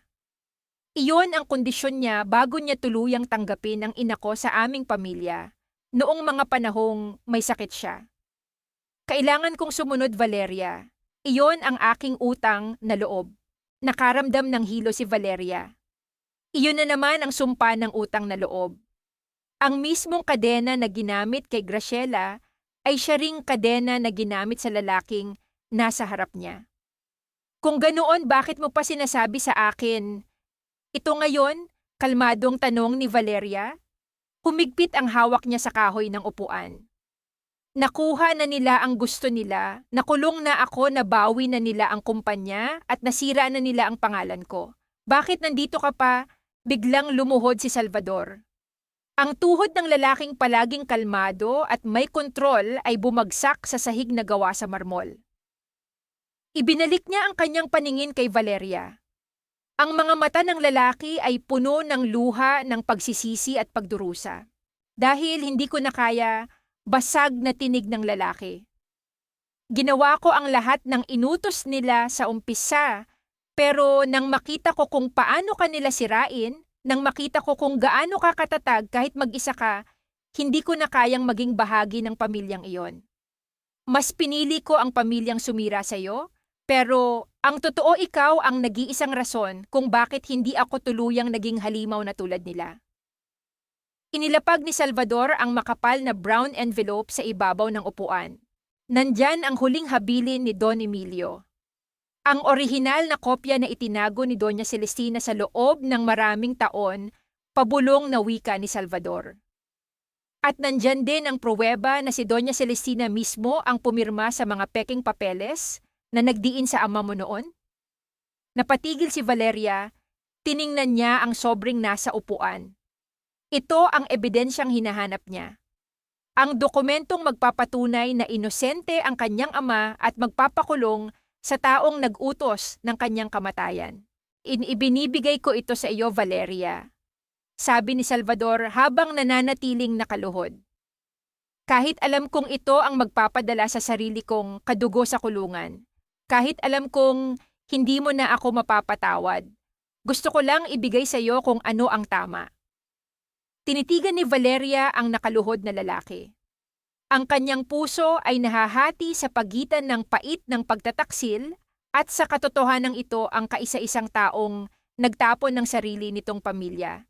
Upang iligtas siya, hindi siya lumapit, hindi niya niyakap ang lalaki. Hinawakan lamang niya ng mahigpit ang kanyang palda at humugot ng malalim na hininga. Tumayo ka, Salvador. Kalmadong utos ni Valeria, ang boses ay matatag at puno ng awtoridad na hindi matitinag. Walang dapat lumuhod dito. Dahan-dahang tumayo ang abogado. Tinatanggap ko ang ebidensya, type. Pagpapatuloy niya habang kinukuha ang sobre. Ngunit hindi sapat ang magpasa lang ng papeles sa pulisya. Kailangan ko silang wasakin sa mismong lugar na akala nila ay hawak na nila. Tutulungan mo ako. Tila nagliwanag ng bahagya ang mga mata ng lalaki dahil sa pagkakataong ibinigay sa kanya. Tumango siya bilang pag-ako sa isang sumpa ng katapatan. Gagawin ko ang lahat, Valeria. Ano ang plano? Bago pa man makasagot si Valeria, tumunog ang telepono ni Salvador. Sinagot niya ito ng mabilis. Ang muka ay biglang bumalik sa pagiging seryoso at malamig. Ibinalik niya ang telepono sa kanyang bulsa at tumingin kay Valeria na may halong takot. May ginawang emergency press conference si Isadora kaninang madaling araw. Pagbabalita ng lalaki ang boses ay mabilis ngunit maingat. Inanunsyo niya sa buong media na buntis siya at ipinagmamalaki niyang ang dinadala niya ay ang susunod na tagapagmana ng De Monte Group mula kay Valentino. Pinirmahan na ni Doña Celestina ang mga papeles na nagtatanggal ng lahat ng karapatan mo bilang asawa at tagapagmana. Isang malamig na hangin ang dumampi sa mukha ni Valeria. Buntis ang kabit. Ang huling alas ng mga kaaway upang tuluyan siyang mapalitan. Ngunit sa halip na matakot, isang matalim na ngiti ang sumilay sa kanyang mga labi. Buntis kumahinang sambit ni Valeria, ang isip ay nagsimula ng maghabi ng isang mas malalim at mas mapanganib na plano. Tumingin siya kay Salvador. Buntis nga ba siya para kay Valentino? Napakunot ang noo ni Salvador, pilit na iniintindi ang tinutumbok ni Valeria. Bumalik tayo sa kumpanya, Salvador. Malamig na wika ni Valeria, bit-bit ang sobrang naglalaman ng kanyang sandata. Titingnan natin kung sino ang unang guguho kapag nalaman nila ang katotohanan. Ang silid kainan ng mansyon ng mga Villarreal ay napupuno ng tawanan at tunog ng nagkikiskisang mamahaling baso ng wine. Isang pribadong selebrasyon ang nagaganap. Nakaupo si Isadora sa kanang bahagi ni Valentino, maingat na hinahawakan ang kanyang tiyan kahit wala pa itong bakas ng pagbubuntis. Nakangiti si Doña Celestina sa kabilang dulo ng mesa.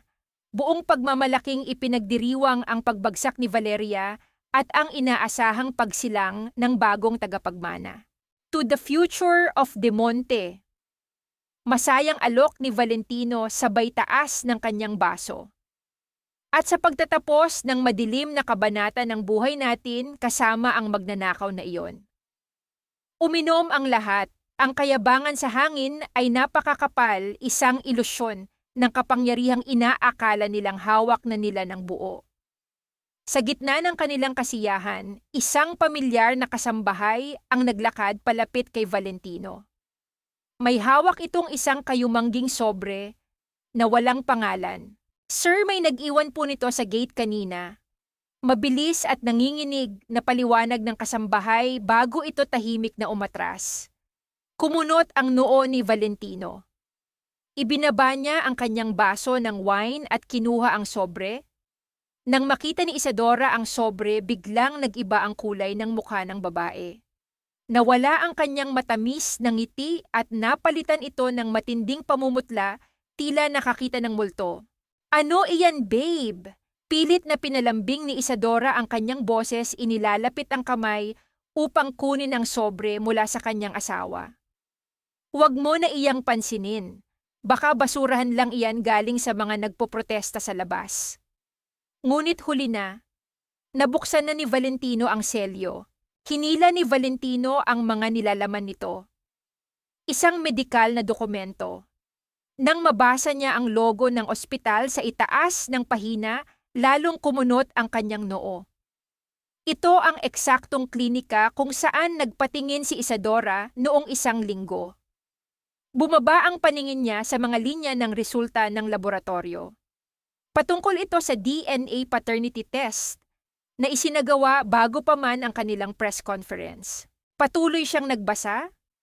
Ang hangin sa buong silid ay tila unti-unting hinihigop.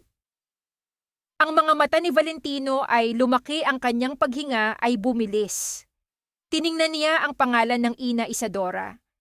Tiningnan niya ang pangalan ng inaasahang ama Luciano Villarreal. At sa pinakailalim ng pahina, ang pinal na konklusyon ng doktor na nagsasabing nagtutugma ang DNA ng bata at ng lalaking nagngangalang Luciano. Ang tiyuhin niya, ang lalaking nagtuturo sa kanya kung paano patakbuhin ang kumpanya ang kadugo niyang palaging kasama ni Isadora sa mga closed-door meetings. Bumagsak ang sobre sa ibabaw ng mesa. Ang katahimikan na sumunod ay nakakabingi. Itinulak ni Valentino ang kanyang upuan, patalikod tumayo siya nang mabilis na halos matumba ang mga mamahaling baso. Tinitigan niya si Isadora, ang mga mata ng lalaking dati ay puno ng kayabangan. Ngayon ay puno ng pagkalito, sakit at matinding poot. Valentino R. I can explain. Nanginginig at umiiyak na sagot ni Isadora, sinusubukang hawakan ang braso ng lalaki. Binawi ni Valentino ang kanyang braso na tila napaso. Hindi siya sumigaw. Ang kanyang boses ay naging isang malamig at nakakakilabot na bulong. Sa tiyuhin ko, sa sarili kong tiyuhin, napatayo si Doña Celestina. Ano ang nangyayari rito, Valentino? Ano ang ibig sabihin nito? Kinuha ni Valentino ang papel at ibinato iyon sa mukha ng kanyang ina. Tingnan mo kung sino ang ipinagmamalaki mong tagapagmana ng pamilya natin, ma? Sigaw ni Valentino, tuluyan ng nawalan ng kontrol. Pinalo niya ng malakas ang mesa, nagdulot ng pagkakabasag ng mga plato.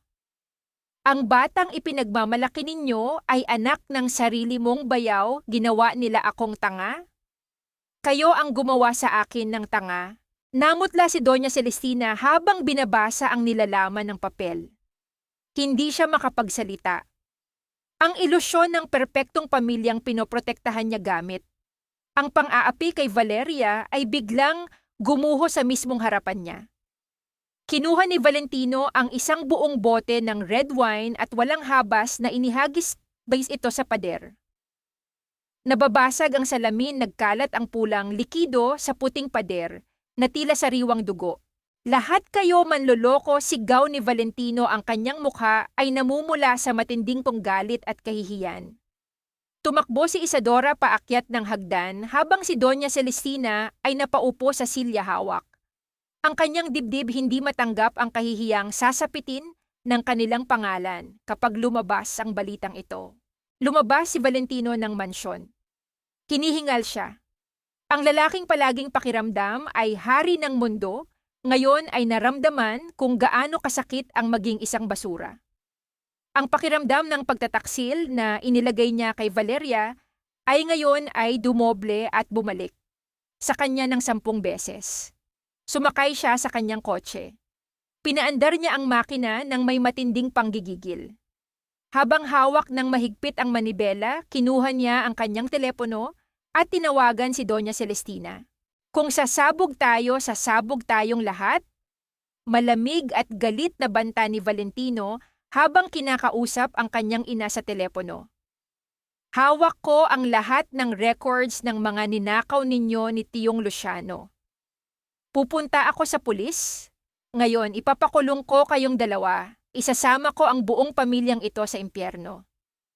Bago pa man makasagot ang kanyang ina, ibinaba na niya ang tawag. Pinabilis niya ang takbo ng kanyang sasakyan. Wala siyang pakialam sa mga stoplight.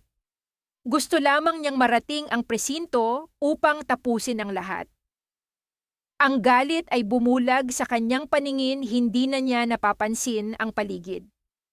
Nang makarating siya sa isang madilim na interseksyon, isang nakakabinging ugong ang mabilis na lumapit mula sa kanyang gawing kanan. Bago pa man siya makapreno, isang napakalaking 10-wheeler truck ang bumangga sa gilid ng kanyang kotse. Ang tunog ng nababasag na salamin at nayuyuping bakal ay umaling-awngaw sa buong kalsada. Ang sasakyan ni Valentino ay tumilapon at bumaliktad ng ilang beses bago tuluyang huminto sa gilid ng poste. Sa loob ng nawasak na kotse, tanging ang tunog ng nag-iingay na makina at ang pagtulo ng gasolina ang naririnig. Ang mga mata ni Valentino ay nakamulat, ngunit wala na siyang lakas upang gumalaw. Ang dugo ay umaagos mula sa kanyang noo, tinatakpan ang kanyang paningin. Sa gitna ng kanyang papawalang ulirat, naramdaman niya ang malamig na simoy ng hangin. May isang anino na huminto sa labas ng basag na bintana ng kanyang kotse. Isang pares ng maiitim na sapatos ang tumapak sa mga bubog. Hindi gumalaw ang taong iyon upang tulungan siya. Nanatili lamang itong nakatayo, tahimik na pinagmamasdan siyang unti-unting nawawalan ng hininga sa gitna ng malamig na gabi. Ang malamig at maputlang pasilyo ng ospital ay nababalot ng tensyon at bulungan ng mga naguunahang reporter. Ang balita tungkol sa malagim na aksidente ni Valentino Villarreal ay sumabog agad sa lahat ng istasyon ng telebisyon. Sa loob ng intensive care unit, nakakabit sa iba't ibang makina ang walang malay na si Valentino.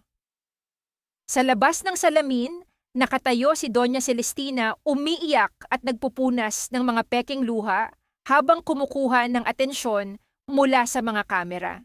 Nanawagan po ako sa lahat na ipagdasal ang aking anak, madamdaming pahayag ng ginang sa harap ng mga mikropono. Wala pa rin pong awang ibinabato ng mga kalaban ang iba't ibang intriga laban sa amin kahit nasa bingit na ng kamatayan ng anak ko. Malayo sa maiingay na kamera sa dulo ng madilim na bahagi ng pasilyo ng ospital, nakatayo si Valeria. Hindi siya lumapit sa kwarto ng kanyang asawa. Pinagmamasdan niya ang lahat ng pagkukunwari ni Doña Celestina na may malamig na ekspresyon. Lumapit sa kanyang tabi si Salvador. May hawak ang abogado na 2 makapal na folder. Walang imik itong tumayo sa tabi ni Valeria, iginagalang ang katahimikang kailangan ng babae. Ang resulta ng investigasyon mula sa aksidente, mahinang simula ni Salvador inaabot ang unang folder kay Valeria. Sinasabi ng pulisya na lasing daw si Valentino kaya nawalan ng kontrol, pero ang totoo, sinadya ang pagkakabangga. May nag-utos sa driver ng truck. Hindi nagulat si Valeria. Humarap siya kay Salvador. Si Luciano. Tumango si Salvador. Kinailangan niyang patahimikin si Valentino dahil dala ng asawa mo ang lahat ng records ng pagnanakaw nila bago siya maaksidente. Kung nakarating si Valentino sa presinto kagabi, babagsak si Luciano. Ang truck driver ay nakatakas at nagtatago na ngayon. Isang nakakakilabot na katotohanan. Handa silang pumatay ng sarili nilang kadugo para lamang maprotektahan ang pera at kapangyarihan. Binuksan ni Salvador ang pangalawang folder. Ang kanyang mga kamay ay nanginginig ng bahagya. Valeria. Ito ang nakasulat sa orihinal na habilin ni Don Emilio.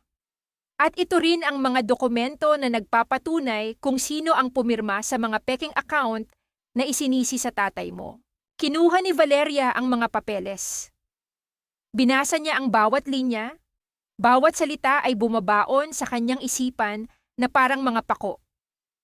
Malinaw na nakasaad na ang mga lagda sa mga peking transaksyon sa Espanya ay hindi gawa ng kanyang ama. Ito ay pineke ni Doña Celestina at ipinasok sa sistema gamit ang password ng kanyang ama. Ang pamilyang nagsabing kumupkop at nagligtas sa kanya mula sa kahirapan ay ang mismong mga taong kumuha ng buhay ng kanyang tatay. Isang matinding katahimikan ang bumalot kay Valeria. Ang pag-iisip niya ay bumilis, ang kanyang dibdib ay sumisikip sa matinding puot, ngunit ang kanyang mukha ay nanatiling parang yelo. Ito ang uri ng galit na hindi na kailangang isigaw. Ito ang galit na kumikilos. Hinawakan ni Valeria ang kanyang kaliwang kamay. Tinitigan niya ang manipis na singsing na ginto sa kanyang palasingsingan. Ang singsing na nag-uugnay sa kanya sa lalaking nasa loob ng Aitaegyuwon Si Yoiju sa pamilyang pumatay sa kanyang ama. Dahan-dahan hinila niya ang singsing palabas ng kanyang daliri. Ang gasgas na balat sa ilalim nito ay nalantad. Naglakad siya patungo sa isang maliit na basurahan sa gilid ng pasilyo. Walang pag-aalinlangan, binitawan niya ang singsing. Lumikha ito ng isang mahinang tunog nang tumama ang bakal sa ilalim ng basurahan. Isang tunog ng pormal na pagputol. Wala siyang luha, wala siyang panghihinayang. Tuluyan na siyang malaya mula sa ilusyon ng pagmamahal. Mula sa kanyang bulsa, tumunog ang lumang telepono ni Valeria. Isang mensahe mula sa isang hindi kilalang numero. Hawak ko ang huling ebidensya na kailangan mo, ang video ng pagpatay sa tatay mo, magkita tayo bago ang board meeting. Binasa ito ni Valeria. Alam niya agad kung sino ang nagpadala. Si Luciano. Sinusubukan siya nitong painin upang hindi siya makapunta sa araw ng pagpupulong kung saan planong ipasa ni Doña Celestina ang buong kontrol ng kumpanya. Tumingin siya kay Salvador. Bukas ng umaga gagamitin nila ang sitwasyon ni Valentino upang ipatawag ang emergency board meeting. Susubukan ni Doña Celestina na ideklarang unfit si Valentino at tatanggalin niya ako ng tuluyan gamit ang boto ng mga kasabwat niya. Pupuntahan mo ba si Luciano? Nag-aalalang tanong ng abogado. Umiling si Valeria. Ibinalik niya ang telepono sa kanyang bulsa. Hayaan mo silang maghintay sa taong hindi darating. Hindi ako pupunta sa mga patibong nila sa dilim. Haharapin ko sila sa mismong liwanag na ipinagmamalaki nila. Ang mga mata ni Valeria ay nagliab sa determinasyon.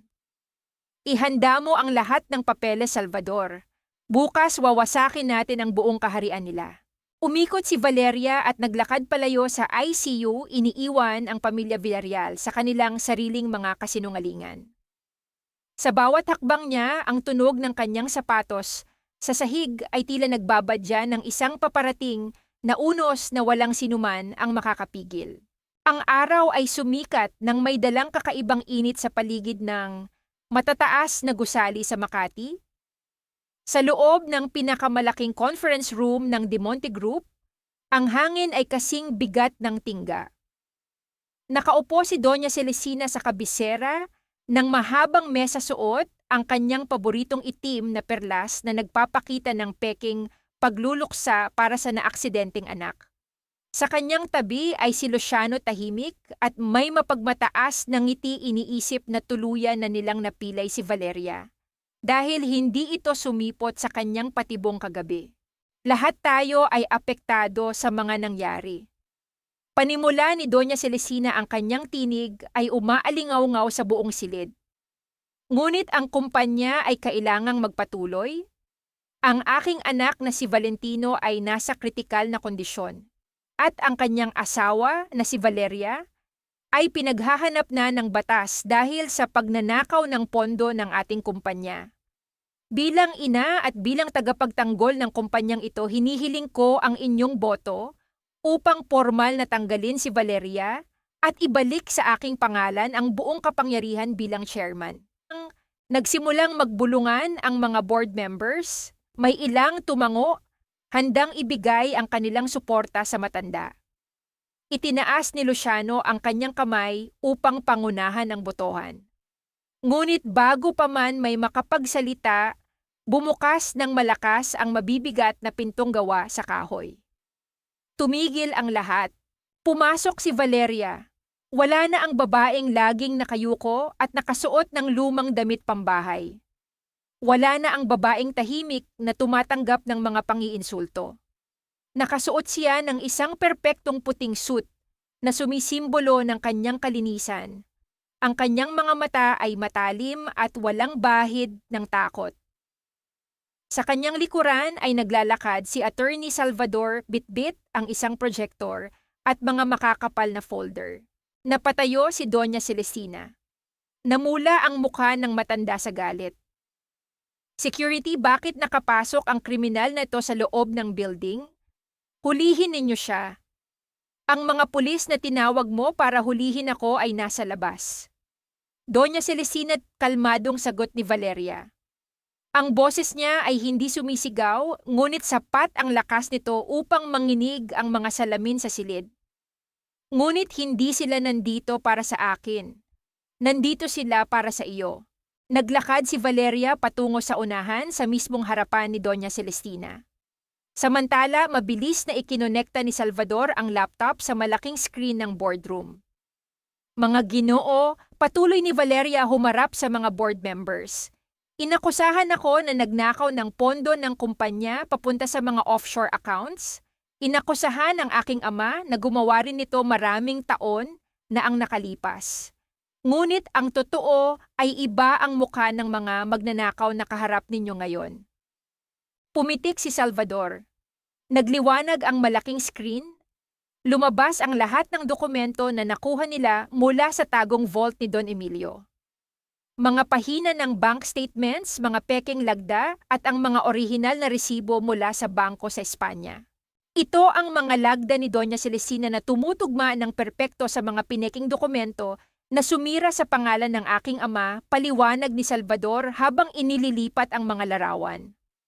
At hindi lamang iyon, ang mga perang nawawala sa kumpanya ngayon ay hindi napunta kay Valeria.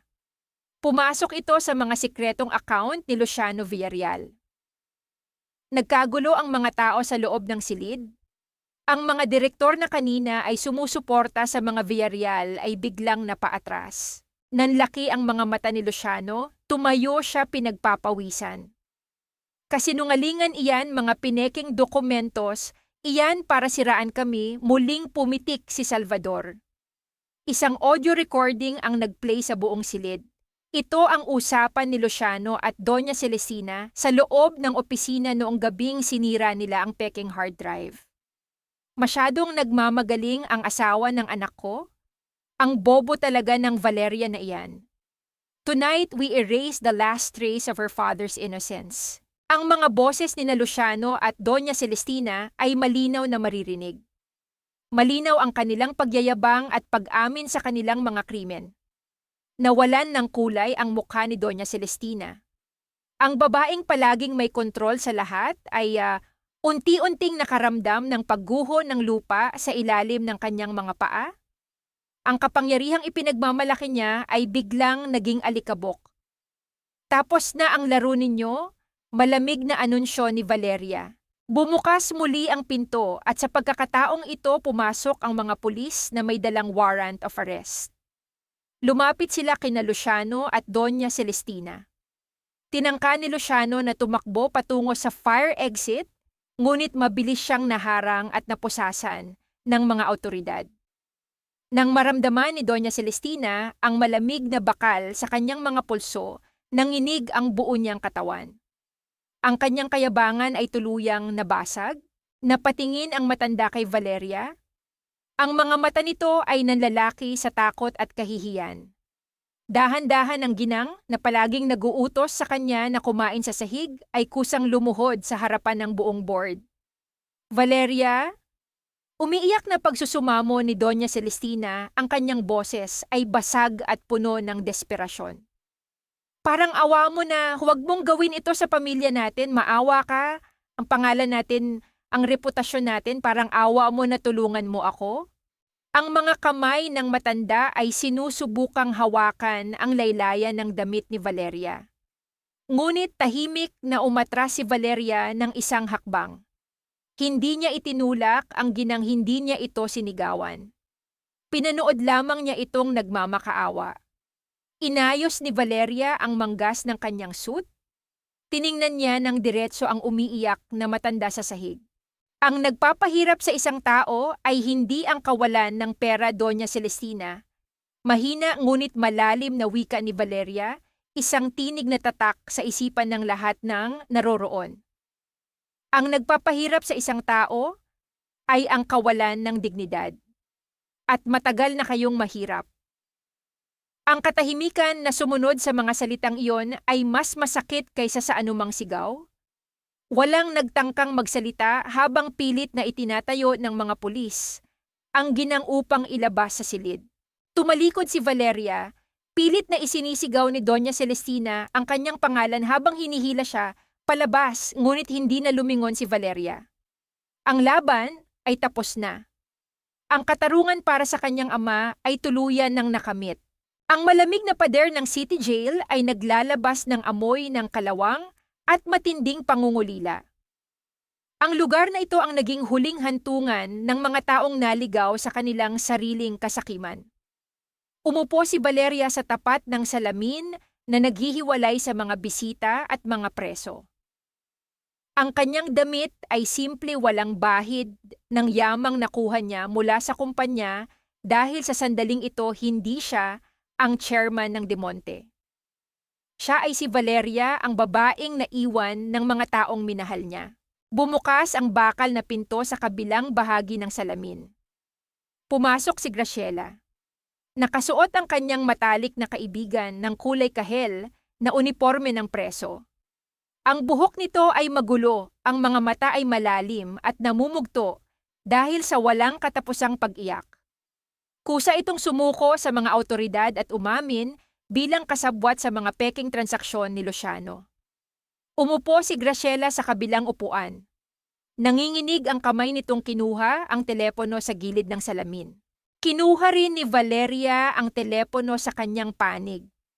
Ipinikit niya ang kanyang mga mata ng sandali upang tipunin ang lakas na kailangan niya para sa huling pag-uusap na ito. Val, nanginginig na boses ni Graciela ang unang narinig niya mula sa linya.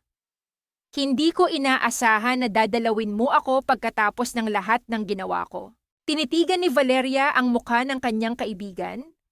Ang mukha na kasama niya sa pagtawa noong mga bata pa sila. Ang mukha ng taong inakala niyang hindi siya kailanman iiwan. Ngunit ang panahon ay isang malupit na magnanakaw ng inosenteng nakaraan. Pumunta ako rito para tapusin ang lahat, Ella, banayad na sagot ni Valeria. Ang kanyang tinig ay walang bahid ng galit, kundi isang kalmadong pagtanggap sa isang bagay na hindi na maayos. Binayaran ko na ang buong balanse ng ospital para sa tatay mo. Napatigil si Graciela. Ang mga mata nito ay nanlaki bago tuluyang bumagsak ang masaganang luha. Mahigpit nitong hinawakan ang telepono at itinapat ang mukha sa malamig na salamin. Bakit hagulgol ni Graciela ang boses ay nababasag sa matinding hiya at pagsisisi. Pagkatapos kitang ibenta sa mga Villarreal, pagkatapos kong sirain ang lahat ng plano mo, bakit mo pa rin tinulungan ang pamilya ko? Hindi ko deserve ito, Val. Hindi ko deserve ang kabaitan mo. Huminga ng malalim si Valeria.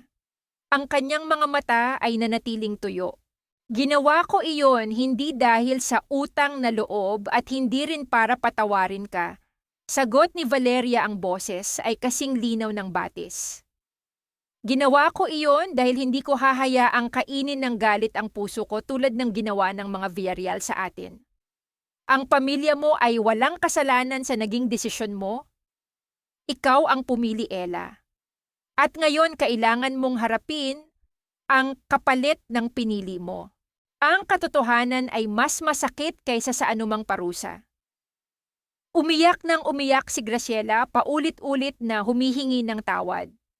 Ngunit alam ni Valeria na may mga basag na baso na hindi na kailanman mabubuo pa kahit gaano karaming pandikit ang gamitin. Dahan-dahang itinaas ni Valeria ang kanyang palad at ipinatong ito sa ibabaw ng makapal na salamin. Isang huling pagdampi. Isang huling pamamaalam. Hindi na ako galit sa iyo, Graciela. Pinapatawad na kita, mahinang sambit ni Valeria. Pero hindi na tayo maaaring bumalik sa dati. Hanggang dito na lang tayo.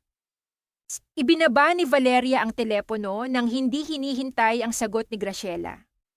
Tumayo siya at naglakad palabas ng madilim na kulungan.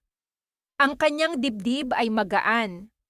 Ang pagpapatawad ay hindi nangangahulugan ng pagkalimot o pagtanggap muli sa taong nanakit. Ang pagpapatawad ay ang pagputol sa kadenang nag-uugnay sa kanya sa pait ng nakaraan. Nang makalabas siya sa presinto, sumalubong sa kanya ang sikat ng araw.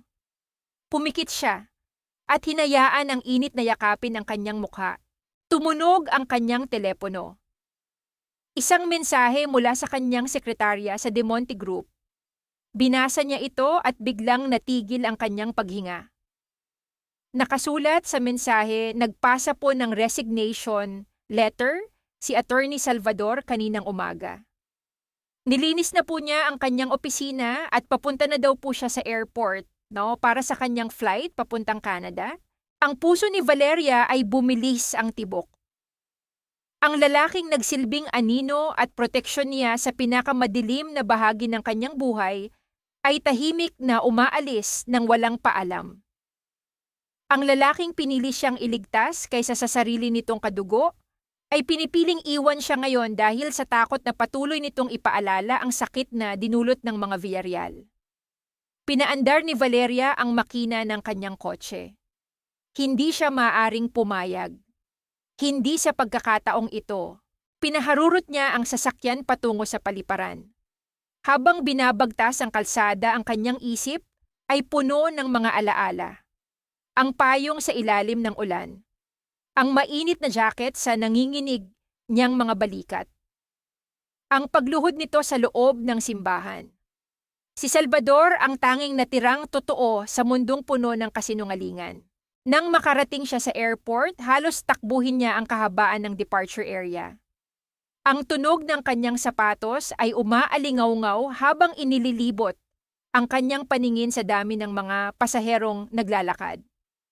Hanggang sa dulo ng pasilyo, malapit sa entrance ng international flights, nakita niya ang isang matangkad na figura na nakasuot ng simpleng itim na coat may hila-hilang isang maleta. Salvador, sigaw niya, huminto ang matangkad na figura. Dahan-dahang lumingon si Salvador. Ang kanyang mga mata ay nanlaki nang makita niya si Valeria na humihingal na katayo ilang metro mula sa kanya sa gitna ng maingay na paliparan. Walang sumusunod na security, walang nakapaligid na mga alalay. Siya lamang bilang isang ordinaryong babae na tumakbo upang pigilan ang nag-iisang lalaking nagtiwala sa kanya.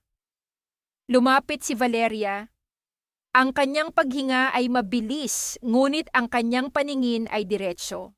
Bakit ka aalis? No, diretsong tanong ni Valeria. Bakit mo ako iiwan pagkatapos nating tapusin ang lahat? Bumuntong hininga si Salvador. Mahigpit niyang hinawakan ang hawakan ng kanyang maleta. Valeria, tapos na ang laban. Nakuha mo na ang hustisya para sa ama mo?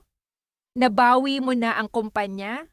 Wala na akong lugar sa bagong buhay mo. Ang dugo na nananalaytay sa akin ay patuloy lang magpapaalala sa iyo ng mga taong nanakit sa iyo. Ayokong maging anino ng nakaraan mo. Tinitigan ni Valeria ang lalaki. Ang mga salitang iyon ay nagmula sa takot ng isang taong sanay na itago ang sarili sa dilim. Dumukot si Valeria sa loob ng kanyang bag. Inilabas niya ang isang formal na dokumento. Inilahad niya ito sa harapan ni Salvador. Binasa ng lalaki ang nakasulat sa unang pahina. Ito ay isang kontrata para sa posisyon bilang Executive Legal Director ng buong De Monte Group.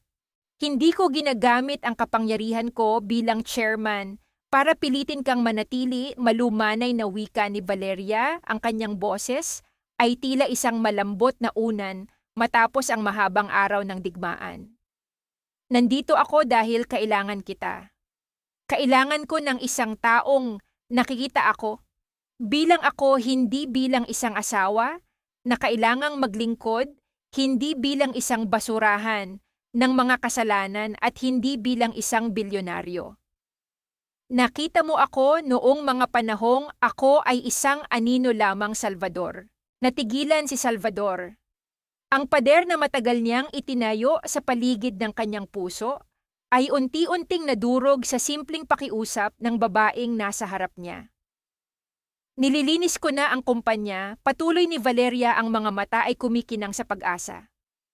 Itinatayo ko ang isang foundation at scholarship program sa pangalan ng aking ama upang tulungan ang mga taong tinapakan ng mga dating nakaupo.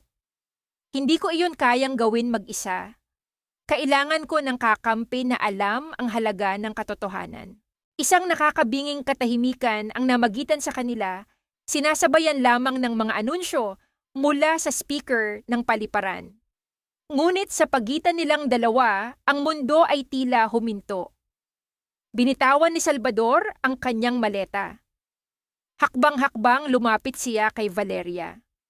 Ang kanyang mga mata ay puno ng isang emosyon na higit pa sa pagmamahal. Ito ay isang malalim at daalisay na paggalang. Tiningnan niya ang mukha ng babaeng dumaan sa apoy at lumabas ng mas matatag. Dahan-dahan niyang inangat ang kanyang kanang kamay. Akala ni Valeria ay yayakapin siya nito, ngunit ginawa ni Salvador ang isang bagay na mas nagpalambot sa kanyang kaluluwa.